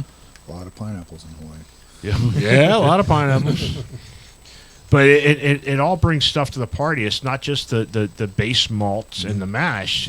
The yeast, the hops, and everything else brings, and whatever adjuncts you want to put into it to bring that flavor out. What's some of your... All right, so not your beer. Do you guys have a favorite beer from somebody else? Whether it's a professional brewer or maybe one of your buddies in the club. Icy Light, maybe somebody. Pabst Blue Ribbon? Don't start with me because I'm struggling to try to figure one I was out. gonna. That'd be tough. So Bell's 200 favorite? Ale is Yeah. my like go-to IPA. Is it? Yeah. Okay. So you like that standard... Yeah. Bell's like 200. my IPA's clear. Okay, that's cool. I'm not a big IPA fan, but because of what we're doing, my palate has been completely open. I will drink everything and appreciate every style. Mm-hmm. Like that was enough for me. I'm not going to go buy it if it was available, but I appreciate the beer. I appreciate the effort that went into it. I'm not going to sit there and go on and tap like, I'm giving you a 1-star because I don't like that style of beer. Yeah, that's rude. Yeah, That's just That's stupid. rude. Yeah. I mean, there's styles. Don't check it in if you're not going to put Well, something I'll up. check them in, but then I Don't rate them. Well, I'll rate it, but I'll rate it as if I was a judge and not somebody that didn't like that style. And we've done that. So if we put a bad rating up, like a lower than a 3, if to me 3 is my cutoff. If it's lower than 3, it's. Yeah. But I'll put in there what I didn't like about it for me personally. Whether somebody else might love it. Yeah. Well, Like they still sell this chocolate cordial frickin' sour, so somebody else Somebody's fucking drinking loves it. Yeah. we had on the last beer swap that pickle beer. Oh, I got one up here we could bring. I haven't tried it yet. Oh, that I is, saw it in the I still got it case. too. that is the worst beer I've ever had. In my life. I found I don't nothing know. redeeming about it. That sour stout we Yeah. had up in Williamsport wasn't. Sour or what? Oh my A god! sour stout? Well, it was supposed to be a stout, but it wasn't a stout. Was it funked? It started as a stout, but Yeah, but his, the, his the whole place is brewery was closed infected. now. Oh, Yeah, No. the owner didn't know how to brew and fired his brewer and thought he could brew. Yeah, and and he couldn't. And it wasn't a big system, but it was in a bar. It was outside of Williamsport. We did several years ago. We did a bus trip.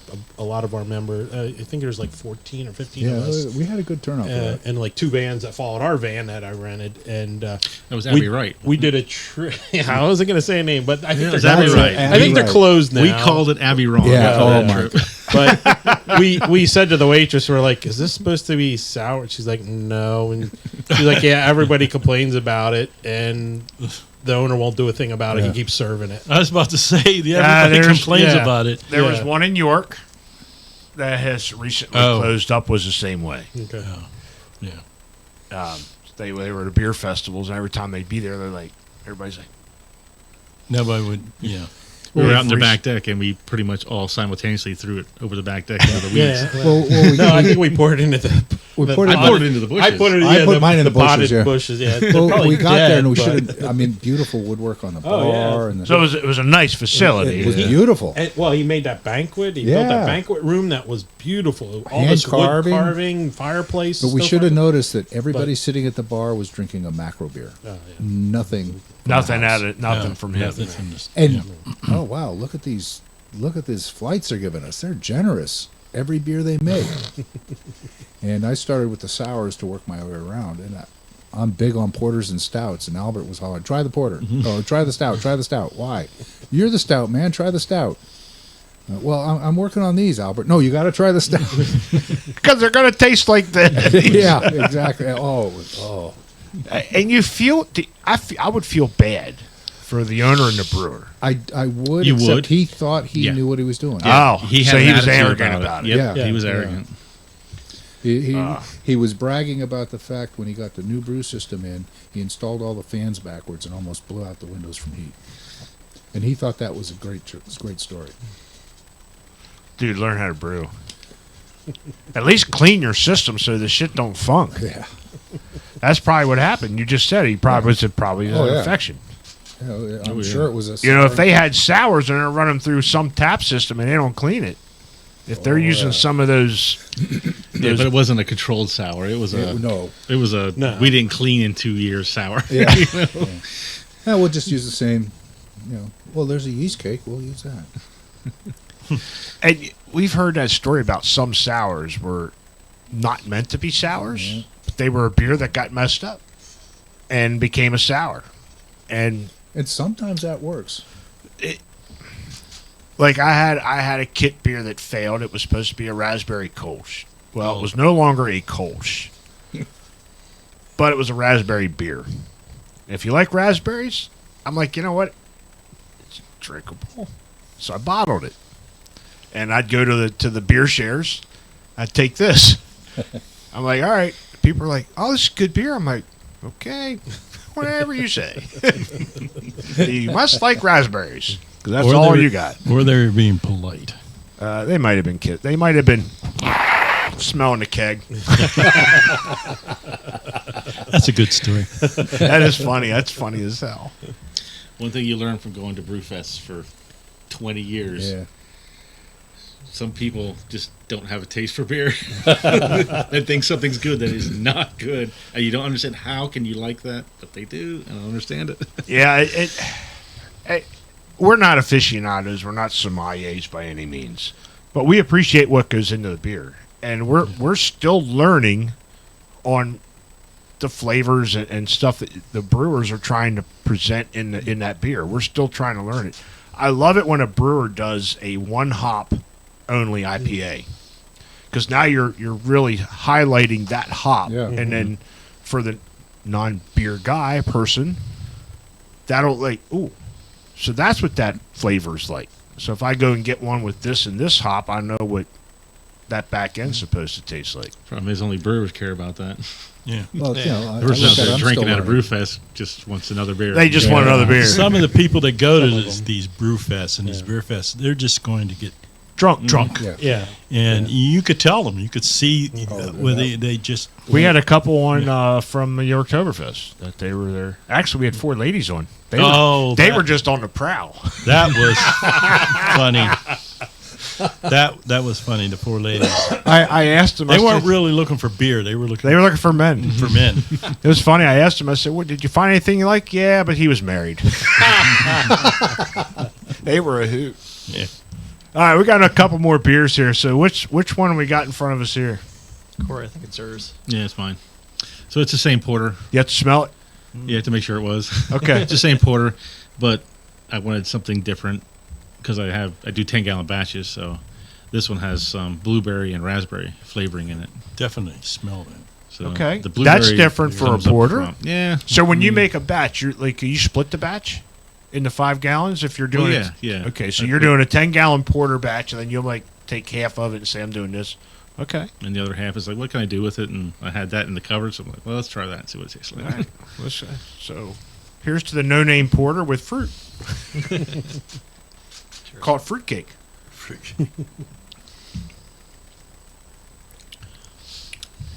It's definitely different. What'd you say? It was blueberries and what? Raspberry. Raspberry.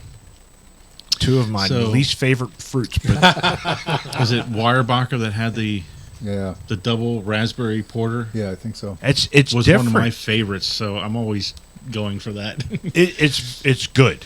Don't get me wrong. It's different. You know, when I'm thinking of a porter, I want that coffee, chocolate notes out of it. In the background, though, you can kind of Yeah, get it on it's the back there. of your tongue. You get that after the fruit goes away. After the fruit hits you, you're that, and then all of a sudden that roastiness of the porter comes up. But It's they are almost- 2 of my least favorite fruits. Great beer to bring. I know with that cream ale, my wife said, "Well, next year make it with raspberries or blueberries." I'm like, You ain't gonna fucking drink it. Why do I want to waste it and do blueberries or raspberries? I said, all right, well, maybe I'll do a blueberry vanilla. She goes, don't put the vanilla in it. I'm like, you ain't going to drink it. That's good. And like I said, the porters, everybody says, oh, that's so dark. It's heavy. It's motor oil. It's not. They're light. Yeah, they're like porters and stouts. Well, Guinness Stout's like 3.9%. Yeah. And I love it. Oh, my God. We love it. Actually, we got a couple up here we got to still drink. We were just talking about that last night, the Goose Island anniversary edition up there. Mm-hmm. I think Murphy's is better. I like Murphy's too. You like Murphy? I'm Murphy's not going to quite turn as down dry. any stout. That Irish stout, Murph's is a good dry Irish stout. Well, it's a little sweeter, I think, than Guinness. which I like. I don't like that super dry, just... So you don't Make like your Guinness, tongue- Guinness foreign export, then you don't like it all. I've had it. It's okay, but, I just prefer Murphy's if I'm going to go for a commercial stout. So do you guys like to frequent any of the local establishments? What is all right, so you're in Gettysburg. What's your favorite one to visit? So Michaud just opened, but they were down in Waynesboro, so I think Michaud is probably my favorite in town right now. I went to his original location. It was a hike over there. Yeah. So he's actually in Gettysburg now? Yeah, it's very recent. It's past 2 months, I think, that the place has been open in Gettysburg. Where at? Right on Baltimore Street. So is it where Tattered Flag was originally? Where they put their tap room? I don't think so. Okay. And then Plowman Cider's right in the square as well, and they do excellent cider. So those two are kind of my favorites in town. You don't go to Fourscore? So They keep ghosting me. I'd love to get Fourscore in here. I don't like lactose in beer, and that's kind of That's their that's thing. their thing. That's it. Them and Imprint. That's their thing. That's that. the big slushy. And we sours. just talked about that in a recent episode. I think that fad has gone away. The milkshake beers. That real thick, heavy, Thank God. sour IPA or whatever you want to call them. I think they've IPAs. kind of. The slushy, the heavy IPAs might have gone away, but they still tons of fruity sours that Yeah, are just sours like still thick are like like ice that. cream. It's Milkshake. milkshakes. They're still big. I know, like Fourscore was big on that, and Imprint.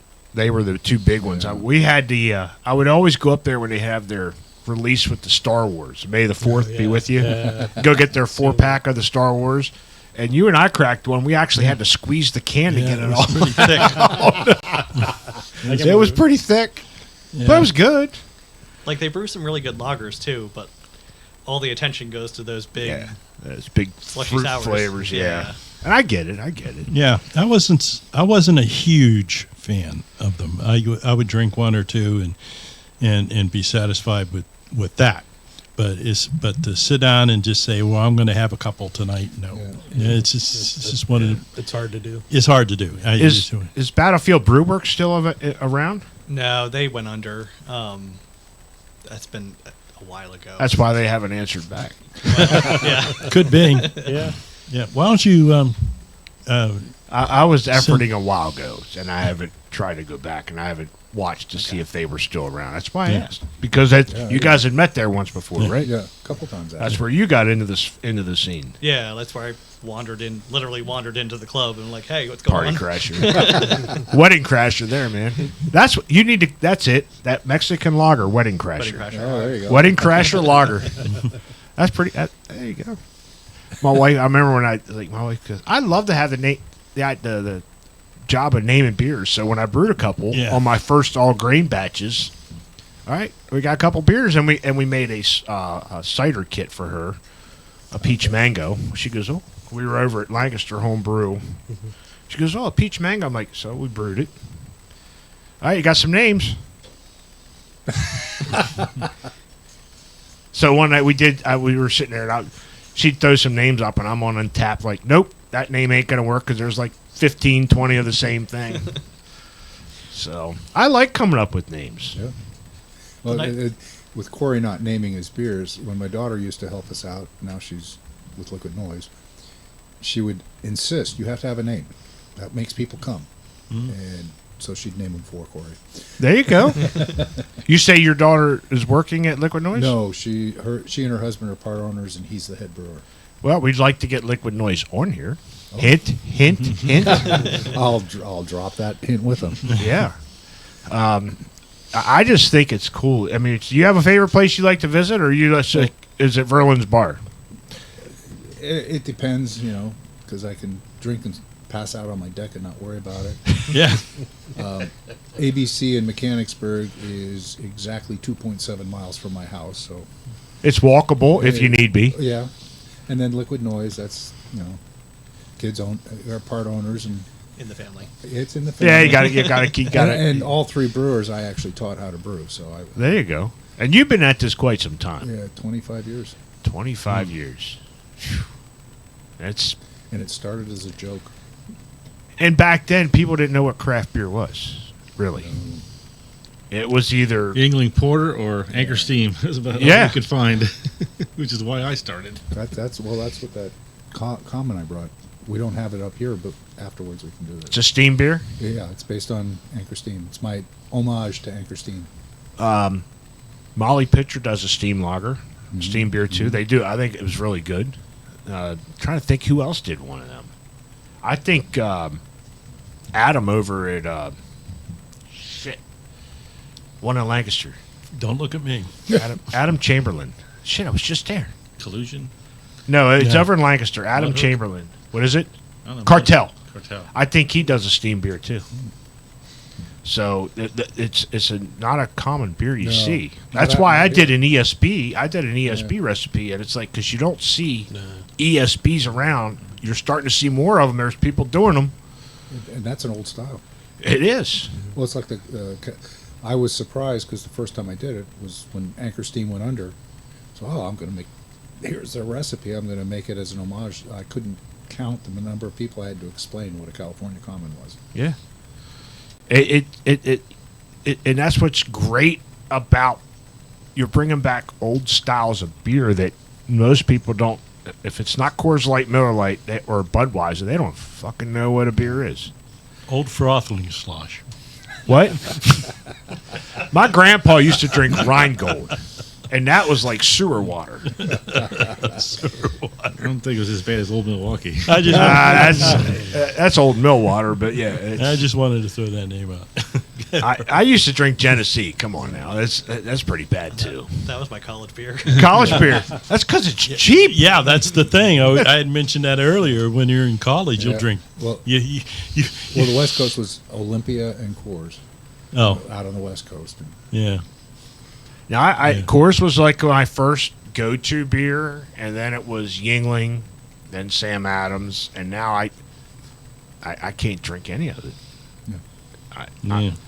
Like if I take people to a craft brew house, it's like, well, I don't like drinking any of this. All right, so you drink what? Yingling? You want to look for like sort of like a amber lager or something like that. You drink Miller Lite. You want to look for a Pilsner or a Helles.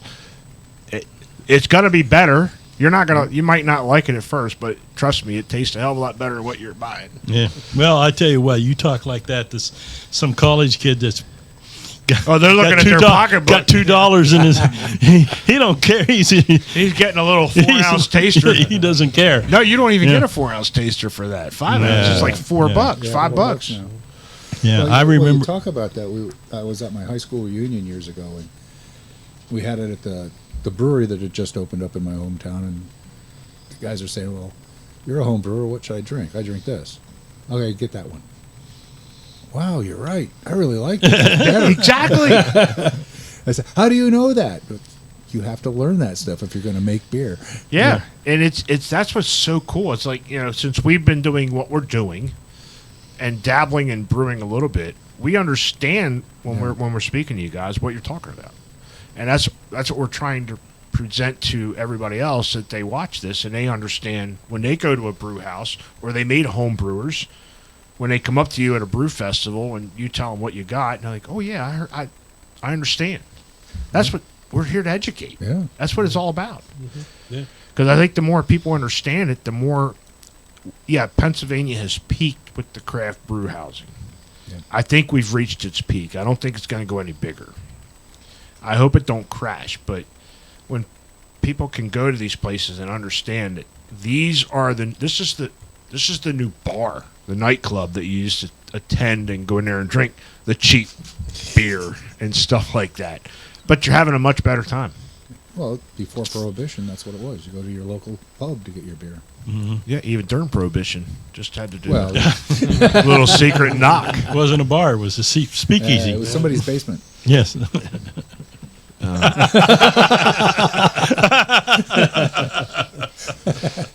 There's no secret knock on this house. The problem is the kegerator's in the garage. Yeah. It's not hidden. You have to go up the flight of steps to get to it. Yeah.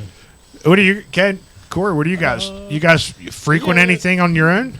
Not too much. I do like the Lindgren since they opened. They had like 24 taps, and everything I had so far on tap has been fabulous. Where's he actually It's a cool at? place. Hey, Like downtown Duncannon. Yeah. Okay. They're in the old bank. The old bank. The Duncannon, and I think that bank was It's the Bank of Duncan. like Yeah, it was the original 80 or 90 bank. years old. I Oh, it's forget older when than that. It's It's old. older than that. Is it? Maybe even 100 years. I don't know when that bank first opened. One of the ones knocked over by Clyde Burrell. I don't know. I don't know. That vault is encased. I don't know what they said, 10 or 12 feet Yeah, of it was concrete.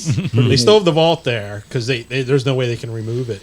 Yeah. And it's That's pretty our cool. green They got room. the vault and the door is deposit like 2 backs. feet thick. Yeah. Steel. Oh, So is that we have a place like that here, and it's called the Vault. Yeah, That's there an- is. It's that's- an old bank. It was an old bank, Yeah. And and the they vault used is the there. vault.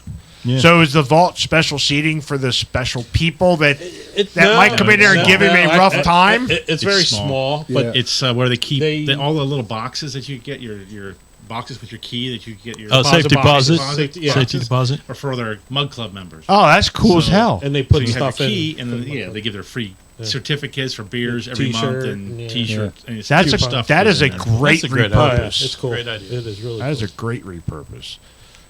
Corey, anything that you'd like to visit? I have to go with him. Lingering. Since we went there we had a meeting there. I've been there several times since, and I have not had a bad beer. I Yeah. really enjoy their beers, so Hey, that's my go-to right now. we have so many places that we have to visit. I don't really have one. I mean, if I go downtown York, I got to stop and see Jason at Gift Tours. Gift tours. I mean, that's usually my go-to spot. But we know them all, so I try and diverse my time around, and it gets tough. Yeah. Actually, last night or Friday night we were coming back, and I stopped at the old Stony Run, which is now Sign of the Horse York. Yeah. Their third location, and they did a nice job with it. So I can't wait to see my beer back on tap again. Actually, we're gonna have a couple more. Gift Horse wants to brew my ESB, Oh, cool. and Vortex down in New Freedom wants to brew my red IPA. In Schnitz Creek. And yes, Ryan up at Schnitz Creek wants to do the vanilla bourbon stout. We'll have to devise it because I use Jim Beam in it, so you can't. You as a brewer, they can't use that and sell it. Yeah. That was the sticking point at the. Yeah. So Yeah. I think like you. Put Like, it in a Jim Beam barrel. what's that? Put it in a Jim Beam barrel for a few weeks. If you can afford a Jim Beam barrel, We had one. Yeah. No, you guys did. I have a dad's hat. For a while. Oh yeah, we did have Yeah, a we Jim had Beam one barrel. for So you years. guys shared it around. It was Club Brews. we did So it was a club brew. Yeah. Yeah, we did. It's been a while That since was we've a done while that. ago. Well, yeah, because the barrel went bad. It got Yeah. sour. Well, the barrels only last so long. Yeah, Yeah, they there's can a only be used X amount Finite of time. amount So. of time that you can use it. At some point, you make had a 5-gallon barrel. At some point, you make a 5-gallon batch of vinegar. Well, you see, that's the tipping point. I mean, that's the line. You know, Yeah. when it Aldous turns does to that. vinegar, then Then the barrel's Yeah, gone. the barrel's that, done. yeah, I know what you're talking about. That's Aldous does that Aldous with does some that. of the old barrels. They actually do vinegar and sell the vinegar, They sell the vinegar. craft vinegar. Yep. And then it 5 becomes an gallons is a art lot of project vinegar, after that. Yeah. So, all right, we got a couple more beers here. Couple. Just a few. I I don't got know a what. long line of them here. It wouldn't be the first time. It ain't gonna be the last time we had to clear off the table and reload. So, what do we got going on here? So this is my smoke porter. This is the smoke porter. Yeah, call it Freya's Hearth. Frey's Hearth. Freya's Hearth. Freya's Hearth. Okay. The Nordic We need- Nordic goddess. Cheers. Cheers. Cheers. Freya's Hearth.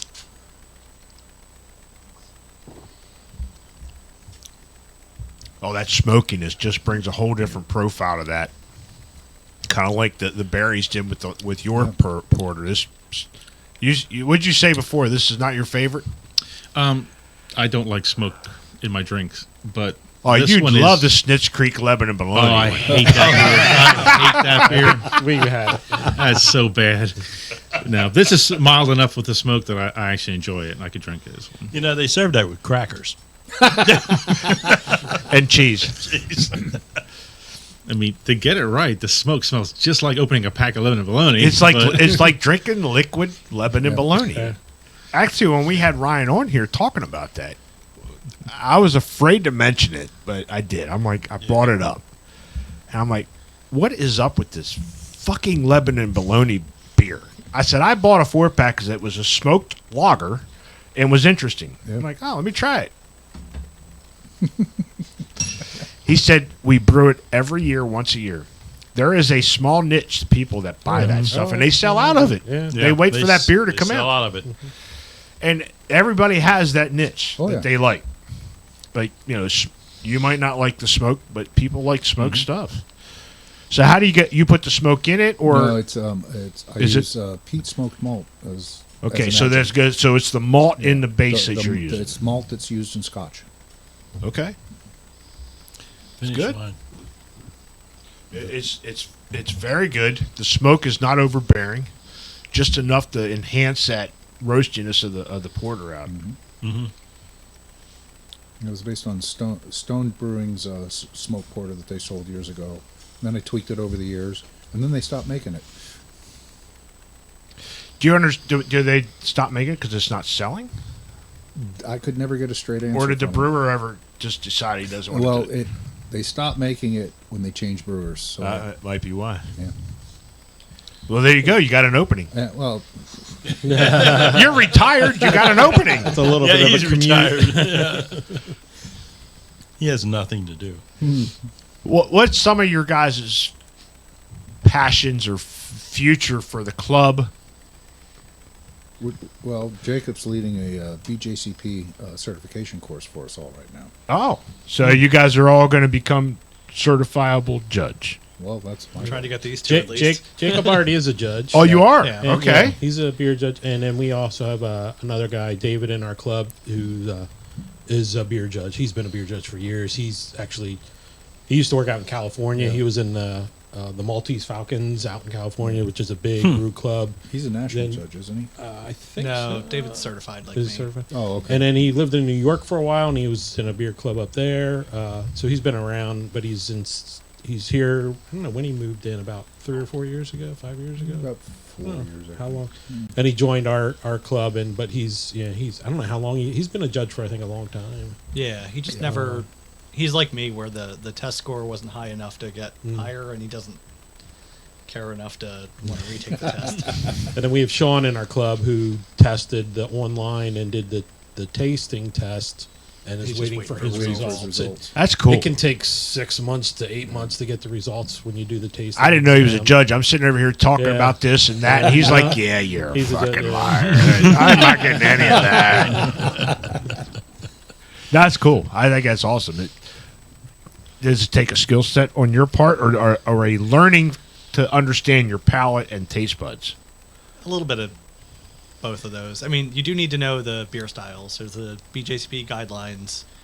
There's, I don't know, more than 100 styles in all that. So you do need to know like the background of like what a Vienna lager is supposed to taste like, what a German Pilsner versus Czech Pilsner is supposed to taste like. Which I still don't understand. I mean, a Pilsner's a Pilsner, but there's German, Czech, and Yeah, Italian. that's a new one. That's not in there yet. Isn't Haven't it? got to it. It might be one of the provisional styles. That's the other thing. It's like things filter in and out, and like the current guidelines are the 2021 guidelines. So they're like PennDOT, a few years behind. Yeah, like a new fad comes out, like the Brute IPA came and went before they had a chance to even update it. I remember those. Let me ask you this: can you just walk into a bar and say, "I'm the judge here, and I want to taste every beer in here"? And No, I feel like okay, so you're yeah, just a jerk if you do that. yeah, you could drop my application in. I'm sorry. But if you do go into a craft brewery place and they find out you're a home brewer, Oh, okay. You're not leaving sober. I know. Here, try this. You're What do you going to think of feed this? you. Kind of like me with my brown ale. Hey, what do you guys think? I like it. So, Yeah, that's kind of cool, though. and that's. Do you guys find that satisfying? Like between the club members, do you guys bring it to your beer share, and everybody enjoys it? Do you guys get constructive criticism back? Oh yeah. Yeah. That's good. And it's That's interesting. The better brewers give the best constructive criticism. So that's not Corey, right? Oh no. Oh, I'm just messing with him because he doesn't record anything. wow. I know, you taste have- it a lot. You have some empty glasses over there. Well, You could chuck them over here if you want to. I mean, Well, like with the smoke, he doesn't like smoked beers, yeah.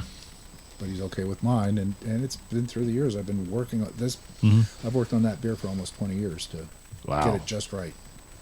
20 years. That's a lot of batching of beer. Yeah. Yeah, I've it made is. that beer a lot. But over the years, I've learned I don't poo-poo a beer just because I may not like it. That's it right. may Yeah. still be the style, and it may be just fine for what it is. Just because I don't like it doesn't mean it's a bad beer. It's what I was talking about earlier with like the Untapped thing. It's. I'm not going to depreciate it on my score. Well, see, I thought you were talking about Untapped. What I would rate something on Untapped, it was for me. It's all it is. I could care less who Exactly. think. Right. So, But the a one brewers star are reading was- it. Well, Yeah, unfortunately, but it's for yeah. me. It's for me to look Yeah. at a record and go, Yeah. well, I had this beer 3 years ago, and I gave it 1 star, which See- means stay away. So, That's exactly That's for why we me. started it. That's It's what- my yeah. personal record. Yeah. See, that's exactly what he's saying. It was just when you go on tap, you take a beer and you drink it and you taste it and you say, okay, I'm going to rate this beer, and you rate it so that you can go back to that rating and look at it and say, yeah, I really like this. Maybe I'll pick up a 6-pack. Not for somebody that's across the country to say, oh, he didn't like that Yeah. beer. But the brewers read it. Yeah, the But, Brewers. you know, are on the other hand, unfortunately. I'm not a big Pilsner fan, Yeah. and I've rated Pilsners on there, and there's a couple of them I've given a really high score. I said, yeah, I'm not a Pilsner fan, but this is good beer. You did it. You nailed everything. Yeah. So I'm going to give you a high rating, and I do the same thing. We have guys that bring in. IPAs. Never got it out of my mouth. But anyway, they bring in the IPAs. And there are some of the IPAs that are very good. And then there are some of the IPAs that I can't finish them. I leave Leave them for me to drink. Yeah, I leave them for Brett. But well, and these it's the guys, same way. yeah, these guys can tell you what IPAs I won't drink. Yeah. At all, and I love IPAs. Simcoe. Yeah. Anything with some cow. Anything with Simcoe, I hate Simcoe. You won't like my red IPA. I'm sorry. I forget the 2 hops I used in it. Yeah, I could drink his IPA. And actually, what gave me the idea for the red IPA was Desperate Times does a red IPA. They're Desperate Measures. Yeah. So I'm like, when we had Brad on here, Matt, Matt Dunn, had him on here. I was talking about, I like the Desperate Measures red IPA because you don't see a red IPA too much. So I'm like, I'm going to brew it. So I come up with a recipe. Picked up I only put 2 hops in it. I compared it to their Desperate Measures. Theirs a little bit more hoppier, so they must have used a different hop profile. But color, everything else was spot on to That's a pretty theirs. beer. So I was like, but mine has a different hop character. It's a lot smoother. I just think it's great what you guys have done with the home brewer, and you guys can come together. Now you're in Gettysburg, and they're supposedly Harrisburg. That's a hike. It is. There's no homebrew club in Gettysburg, though, so Yeah. got to make the hike. It was that. There's a York. There's some groups down in Maryland. Southern County Scabs, Southern County Amateur Brewers. That's who we had on here before. And we're glad to have ReHAB on here. And no, we're not all checking in the ReHAB, Well, but we need to check out ReHAB. well, we meet once a month and we talk about alcohol. Yeah. It's so like an AA meeting, like an AA meeting. I'm sorry, isn't that the definition of rehab? I mean, I think it's great. So this was a club that was started, and then you reinvigorated it, Corey, and got Verlyn involved. So are you? I guess you're an OG as well. Yeah. I was How at many the- was part of that original group? I think there was like 10 at the first meeting, 8 or 10 at the first Yeah, meeting. something like that.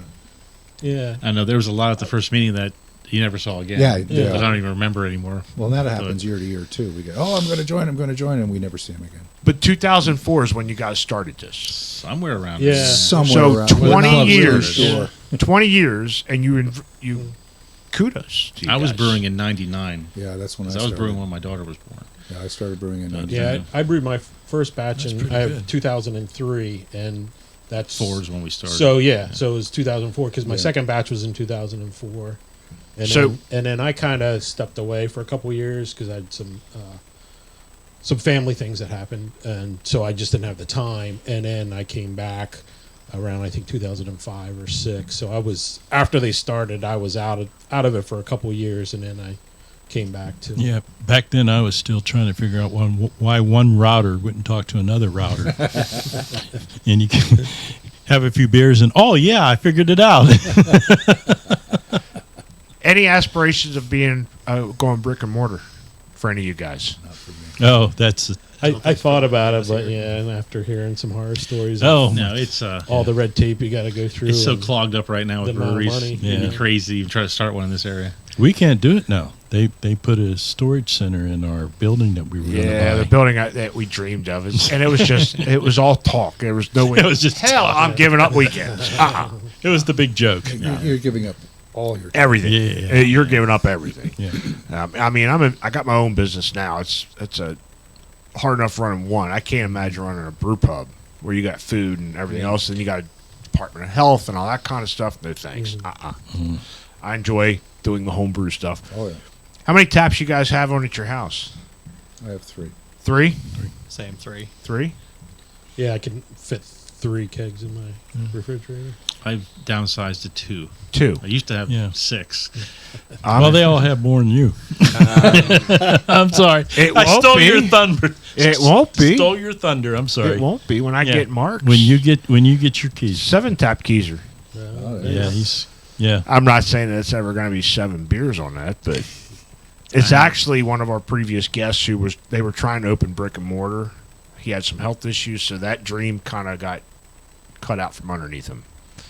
So I'm buying his keezer. Oh. So One of our newer members, he's a very good friend of mine, kind of got him into home brewing.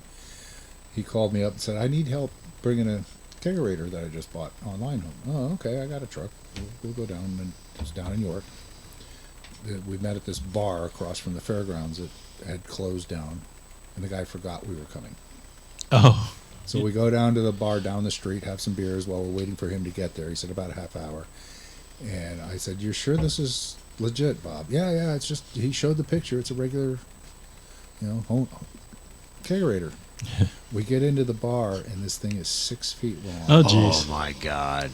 Holds at least 12 full-size kegs. We're going to need a bigger truck. No, I had this much room in the back of the truck. Did you? We got it to his house, and the other guy that was one of the other guys he and I are both looking at the door, and he says, "Are you thinking what I'm thinking?" Yeah, I've got a tape measure. We got it into his house, Oh, my God. but that thing, he paid $300 for basically a bar size. Holy service shit.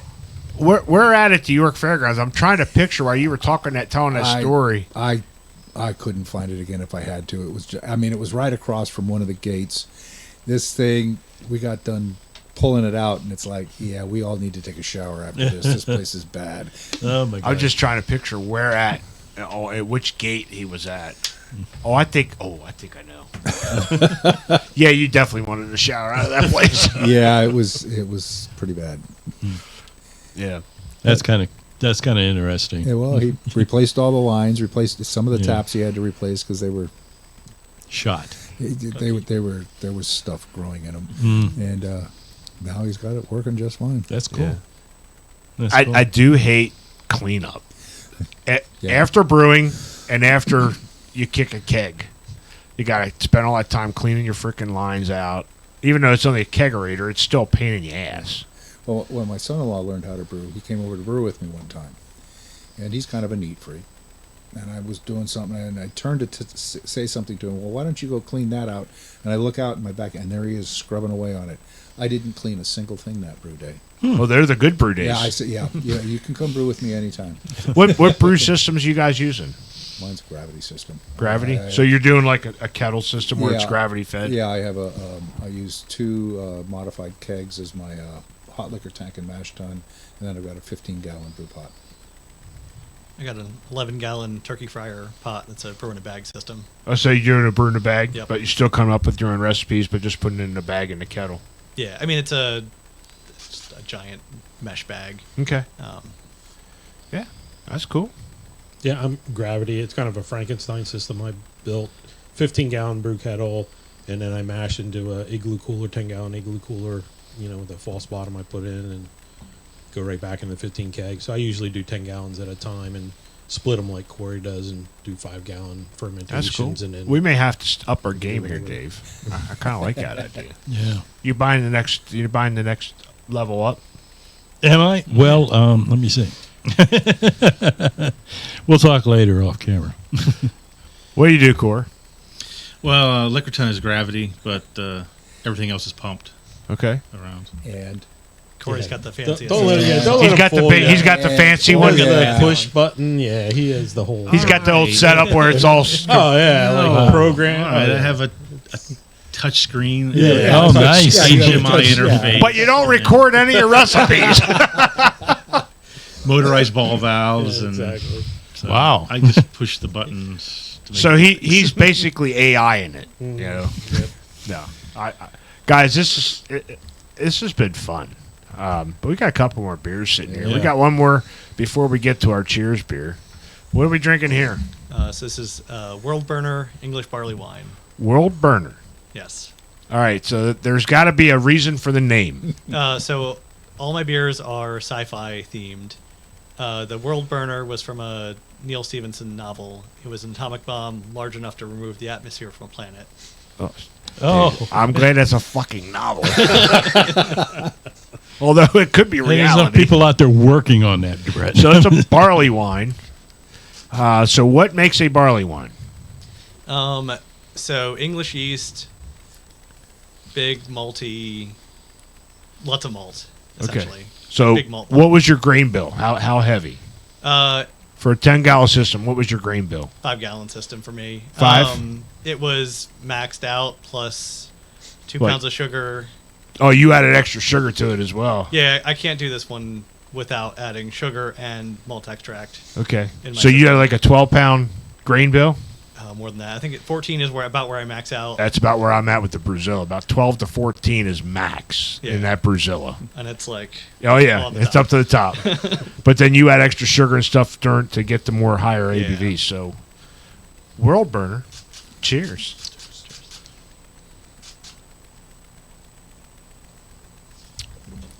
Oh, I love a good barley wine. Wow. Wow. That is good. Kudos. thanks. What's the alcohol in this? 12.4. I was gonna say this got a little bit of this got a heavy ABV, but I tell you what, Boneshire has a great barley wine. Actually, I still have a can up there. And I'm hoping I didn't fuck it up. I brought it down here last week when we were recording. I forgot to put it back in the fridge. Yeah. barley wines are pretty forgiving. But I've had this can from them now for, I bet it's going on a year and a half. 2 years that they're barley wine. It was 10 and a half. So the biggest one I ever had was that Colossus from Duclaw. Oh yeah. What is it, 24.2? Yeah, something like, I have a bottle of that at home. Well, it's empty. I can't buy it anymore. No, yeah. And it was like, wow. Dude, kudos. This is absolutely delicious. I like this. You did a good job. I have to tell you that. You did a good job. That's good barley wine is good. And that's why I asked, because not a lot of people know what a barley wine actually is. They think wine. They hear wine in the name, they're not going to like it. And they may not. It's a higher ABV beer. Yep. But that's got good malt backbone to it, with a little sweetness with the extra sugar you said you put in it. Yep. It's funny when you talk to friends of yours and relatives. I had a relative over last week, but when you tell them that I have a couple of beers from 2002, 2003 still in the fridge downstairs in my office, and they go, "Oh man, isn't that going to be skunked?" They don't understand. Yeah. They don't understand the barrel age process, and they Right. don't understand, good beer whenever. Although when we recorded with Jarrett, remember, from Collusion, I said we had Collusion, Jarrett from Collusion. I remember on the here. recording of And I had a couple of his special releases still here that were about a year old. Yeah. And he says, they don't age well. They don't age well. He had this look in his eye. It was like, ooh, you didn't. They actually didn't taste bad. They I mean, the didn't taste cookies and cream was really good. But he's like, yeah, when I was like, he said, they don't age well. I'm like, oh, I guess we better drink them tonight. I did, it was like the third batch of beer I ever did. I gave my dad some oatmeal stout. It was only like 4.8%. Yeah. And then like 3 years later, my dad's like, I saved one of these that you gave me, like first beer. I'm like, oh no, Dad. That doesn't age well. I have to tell you a similar story that I had. A friend of mine invited me to his house. We were up at his house, and he says, "You want a beer?" And I said, "Sure." So he brings his I think it was a Budweiser, and he brought it out, and the bottom of the can was pushed out. And I said, when did you get this? And he says, I don't know. It's been in there for maybe a year or two. Well, the only good thing Budweiser's good for is pouring down the drain. You're going Drain cleaner. Drain cleaner. you know, they follow this podcast, and they I don't give a they, fuck. I don't want them on as a guest. They have a do transcription of the podcast, and it's on. There'll be a lot of explicitive blurt outs with me hosting. I didn't even ask. You guys don't give a fuck about the 4-letter words, so I don't care. I'm an old sailor. Are you kidding? Like I say, when you said that, I'm like, oh, we're one of a kind. I'll use the F-bomb as a comma. It's weird though when I have to lead service when our minister's not there. There's several of us that will lead our church service, so we don't have to bring a supply pastor. Mm-hmm. It's weird. It shuts off. Well, Yeah, it our should. church council president is a retired Navy E9, so he gets me. Although I did tell my pastor, I said, one of these times when I come up for communion, I said, what are you going to do after I take the sacrament for the bread and I crack a beer for the wine? Oh my God! She goes, I will lose it. I said, don't be surprised. It may happen. I'll lose it. So I'm also a sword fighter, HEMA. What don't you do? What don't you do? So I learned how to do sabarge, which is opening a champagne bottle with a sword. Oh my God. And we had a pastor several years ago that saw a video of me doing that. You need to do that for communion. Oh my God! I said, no, pastor, it's got to be champagne. We can do that with just once. That's too cool. That is cool. That is cool. Because you see it on some of the commercials and stuff where they go, "Twoo." Yeah. And I'm like, damn, I'd be busting that bottle. It's technique. You can do it with a spoon. Where'd you find him? He just happened in. Yeah. I tell you what, guys, this has been absolutely great. We do appreciate your time to come in here, learning to understand what you guys are doing as home brewers. What day of the week, month do you guys meet? Every month. And we know we can find you on Facebook. We're going to have those links in where they can find ReHAB at. Yeah, usually we try to do the first. Oh, the wife's calling. Where the hell you at? It's my son. Oh, that where you at? Usually we try to do the first Saturday of each month. Saturdays, okay. Yeah, so it's either at a brewery or at a member's house usually, and like I said, we usually put it out on our page, where we're meeting. You said it was the first Saturday of the month? Generally, that's what we shoot Okay. for. Yep, the first Saturday of the month, usually 3:00, but that can change sometimes. Depending on how many beers are coming, right? Yeah. Well, like Corey's like, no, doesn't matter to me. Depending on what the brewery wants. If they're a busy brewery, they want us there 11 a.m. instead of 3. Okay. So we can be in and out before the rush comes 11 in. Right, right. So. That's kind of why we started doing the recordings here. It was an effort to try and get the brewers in their places to try and coordinate our time, their time, and set up equipment and record. And like, no, we're just going to record here. We'll just try and pick dates that they're usually not that busy to come in here and record. So we do appreciate you guys taking that time to come down here. Yeah. Although Second time. Yeah. Although we if we get into the food pairing, which is what we're sliding into, that's going to have to be done at the breweries. At the breweries. Yes. And we've talked to them, yeah. You know, and they requested us to do it, but they want to do it. And they want us to do it at their yeah, and that's something we're looking at doing. We're is looking at going doing to, it next like, year. Have your cook come up with a couple plates, and then let's pair it with your beer. So when people come into your place and they want this food, they know what beer it goes with it. Mm-hmm. And we're not the BHCP judge that's going to tell them, hey, this profile matches this palate, and you're looking for this flavor. No, dude, this beer tastes pretty good. Yeah. with that beer food. Yeah, it might be hard for me because everything tastes good with beer. Yeah. But there are some things that like this would really accentuate like maybe a fish or salmon. I think that the maltiness of that would bring out like a salmon flavor or like a tuna steak. I think this would really accentuate that. And it's not just going to be us. It's going to be a couple of professionals that we've contacted. Who? Christian. You know who. Christian for one of them is going to be, but we got a couple of professionals. But we're going to be looking for volunteers. So when we come to yeah, we're going to be looking for volunteers. Or Gettysburg Absolutely, yeah. But I've got a couple. Because we got a sommelier sitting right here. Yeah, we have and maybe a couple more because he's teaching them. Yeah. Make sure I have your card. Okay, before you leave. Otherwise, we have a couple of pit bulls up at the top of the steps. They're not going to let you through. But no, we do have a couple of chefs that are going to do this for us. Where this started, it was your idea. But we had Lou Bryson on. You ever watch the show What's Brewing? Yeah, he's been to a couple of our meetings. Yeah. Oh, he has? Yes. All right, so we had Lou on, and their last episode of the season, they did the fast food pairing at their one brewery, and they had Taco Bell, Burger King, and stuff on. And I knew we were recording with Lou, so I came home with Whopper Juniors, and I got a Burger King hat. Lou had no idea. Now, we're doing it remotely, so he's on the screen, remotely from his bar, his new bar that he built. And we talked about this episode, and I said, well, by the way, so I put the freaking Burger King hat on, and he started losing it. And I said, well, we got the Whoppers, and I got an ESB, because that's what you paired it with.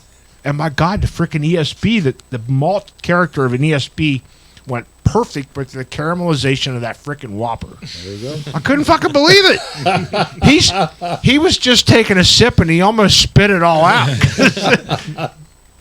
Yeah, it was fun. So that's like this food pairing. Dave's had this idea, and this would be great for places that have food to go into there and talk about their food and their beer. Mm-hmm. So we're working on that. Yeah. So if there's anything you guys want to come in to do, we'll bring you guys in as a taste tester. Yeah, if you guys want to do some cheese and beer.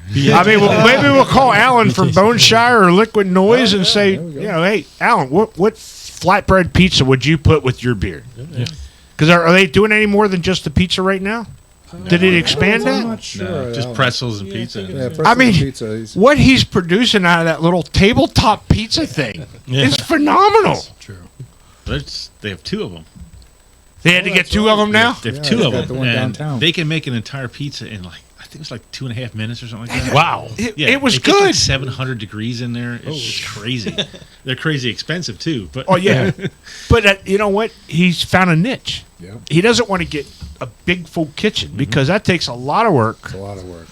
and a lot of health things you got to worry about with all the certifications and licenses. But get a tabletop pizza thing and let's just make flatbreads. And he did. They're fucking good. We were up there that one night. Yeah. Actually, I've been up there a couple times. You have only been up there once. I've only been up there once. Yeah. See, I Tell everybody that I've only been up there once. Yeah. You've been up there several times, but I've only been up there once. I get out more than you. You're retired and have everything all the time in the world, and I get out more than you. Yeah, that's true. You'd be like Verlyn here. Yeah. Absolutely nothing to do, right? Yeah. All right, Dave. Any comments? No, this is great. You know, I enjoy this. I enjoy this with you guys. You enjoy the beer just like me. Yeah. Well, the whole thing is when these guys come, they bring a lot of beer. That's what's kind of cool, you know. Yeah, we have to try and. We still have beer We still have here. beer to drink. We still have beer to drink. All right, we're gonna go around the table. Corey, any last comments to bring up about ReHAB, where they can find you, You know, what qualifications make you come to an AA meeting? The only thing you need is a desire to learn. Desire to learn. All right. Ken, are you the current president? No. No, not? We now are led by committee. Committee. Yeah, Committee. so we have a committee, and actually we're all on the committee. I'm Ken's still kind of the president. I'm kind of the Well, maybe head the of the head committee. committee You'd be person the, to make sure things keep going forward. Is that because of the provisional ballots and the mail-in ballots have not all been counted yet? Well, it's because were you the last president? yeah, it was kind of like I was you know, president for freaking forever, and finally I got It's kind enough of like of it. we said who wants to be it, and everybody stepped back. Hey, and that's I why didn't I'm still step back. president of my riding Yeah, club. I didn't step back quick enough, and so Dude, once you're in, you're in. We Hey, tried- you ain't coming out. it's We kinda- tried voting for a couple of years. We did that one year. Yeah, we and- did. Yeah, now it's the just voting, kind of and now it's just a just what, kind of run 7 by people committee. committee. Yeah, and I'm the treasurer. So. and yeah, so yeah. I mean, Verlyn and I have been kind of making sure the club keeps Runs. going forward. So I mean, we did shut down. Well, I don't know if we technically shut down. We did do some Zoom meetings during COVID, but like Corey was saying earlier, I mean, we were up into How do you do beer shares during Zoom meetings? You don't. you don't. Yeah, yeah. It was just like, We're not quite there yet. Let's ask engineers. Is that coming in the future where you can like put it on the portal and zip it over? Like Oh, I wish. transport. Yeah, so I mean, we kind of paused for a year or two while the whole COVID thing, and of course, a lot of the breweries just couldn't meet there anymore. Yeah. So we paused, and then when we came back together, I mean, we were probably we're at 21, I think 21 Yeah, members 21 now. So That's funny. I don't remember there being a pause.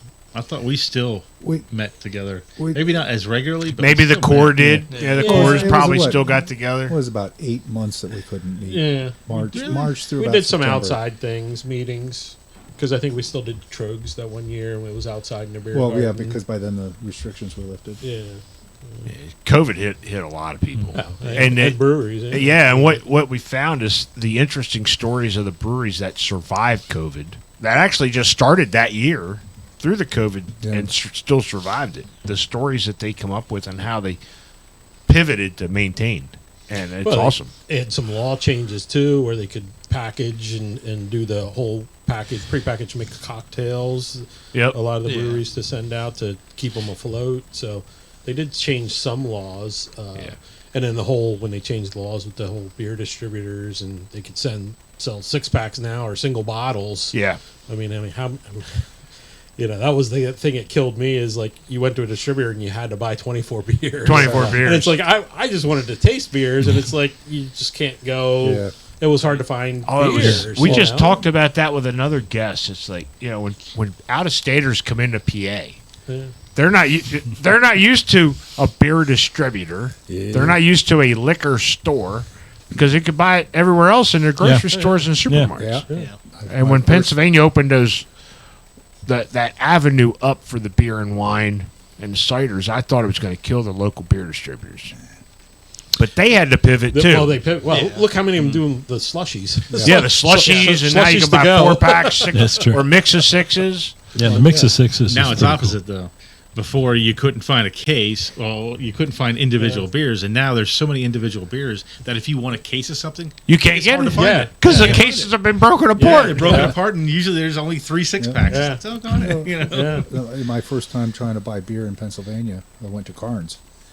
I'm looking around. I said, "Where's your beer aisle?" They looked at it, they go, what? Yeah. And they looked at me like I was from Mars. I said, "Yeah, a beer aisle. I want a 6-pack of beer." "Oh, you got to go to the bar." "No, I want to take it home." "Yeah, you got to go to the bar." Bar, yep, bar. I don't want to drink the beer in the bar. I want to buy a 6-pack and go home with it. That's where you had to go get it. You had to go to the bar. Well, I All the grew up in PA California. Yeah, I could go to that's what I 7-Eleven and said. get People whiskey. came to PA, they had no clue Yeah. about our laws. And he says, "Well, no. Well, then you go to the distributor. I don't want a case." I just want a 6-pack. Yeah, go to the bar. Where do I buy a bottle? Well, you got to go to the Pennsylvania State store. Yeah. What do you mean? Like What's the state that? controls the liquor, Yes. But it like was some beer. prohibition. Don't forget we're a Commonwealth. It's a state. It's a commonwealth. Look up. It's still a state. I know it's still state, but what can you say? You brought up a point about when you're talking to Jacob about putting the glass on the computer. What the hell ever happened to smell-o-vision? Remember that? Remember what years ago they had smell-o-vision, which that was supposed to be something that in the 2000 you would be able to taste stuff over the computer and everything else. I guess. Dude, when I watch, I don't want to smell. Oh, jeez.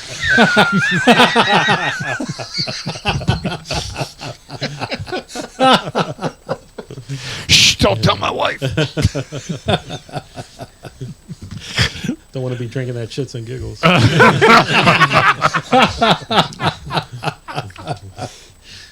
Don't want shits and giggles on smell-o-vision, that's for sure. Oh, what the hell was that brown ale? I think it was, nuts and butts. Oh, yeah. No, but there was one. It was called Brown Spotters. I didn't hear that one. I saw that. Actually, I had them up there. It wasn't bad. It wasn't a bad brown ale, but the cans were overcarbonated. Oh, I mean, you open it up and pour it in. It was all like, over. and it was like a brown guy with his whitey tighties with a brown spot. Like, all right, shits and giggles name. That's a thought I had in mind whenever you brewed that beer and you said, what do we name it? And Nuts and Butts. Nuts and Butts. And I said, nah, I don't think we Nuts and Butts brings back something totally different. That was a kit extract. That was a nut brown ale. So it had a lot of nuttiness flavor to it. But yeah, we were like coming up with a name like Nuts and Butts. And Dave's like, no. That don't go well. Guys, this has been great. Jacob, any last comments from you? I don't know. Just come to the meetings. Come to the meetings. The second meeting I went to, the one I brought my first beer to, I opened the bottle and it gushed everywhere. So even if you don't brew good beer, come learn. It's all Come and learn. It's all in fun. Come and learn. And I now- like that. And now he's a judge. Now he's a judge. Yeah. Exactly. Do we have to call you Your Honor? Or is that All rise. all right? Is that what you do when he comes into the meetings? Judge Professor Honor. Yeah, Judge Professor. Don't forget the professor. Wow. All right. Jacob, Verlyn, Ken, Corey, this has been awesome. We really appreciate this to have you guys come down here and talk about ReHAB and the regional area. Regional Harrisburg Amateur Brewing. Area Brewers. Harry Brewers. Do you want me to write it down? Yeah, you better write it down. We've already had 10 friends. Yeah, have another drink. So we appreciate you guys coming down here. So what is our last beer here? This is yours. Yes, this is the. Is this the Scotch? This is based on a yes. drinking Scotch and how do you design a recipe from scratch? I'm not going to spit this out, right? No, Okay. I don't think so. No, it's a beer. I will drink it. So we came up with it. He thought, well, just put it in the computer. I said, nope, put out the book. Tell me what you want to do. And we went through it, wrote it down on the paper. Then we loaded it into the program, did some tweaks. He said, well, what do you think? It's either going to be dog poo or it's going to be amazing. Yeah. So the first iteration, that's pretty amazing. Let's put it in a barrel. So how long did this rest in the barrel? So we brewed it in October of 18. 18. Yes. It sat and we wanted it fermented completely dry before we put it in the barrel. So that was 6 months. And then it spent another 3 months in the barrel. And then we made sure that everything was okay. So it was finally bottled in September of 21. Oh. So this has been sitting around. This has been sitting in the barrels for a while. Yep. And now it's been sitting around for 3 years. 3 years. Wow. Wow. I can't wait to try this. This might be a 5-0. This Might be a 5-0. I call it a McGarrett. Yeah. All right. Guys, thank you very much. So if you're out there, we're going to raise a glass with Corey, Ken, Verlyn, Jacob, and ReHAB. I'm not even going to go there. And Dave and myself and the Central PA Board, the CPB crew. And let's all be bonded by beer. Cheers. Cheers.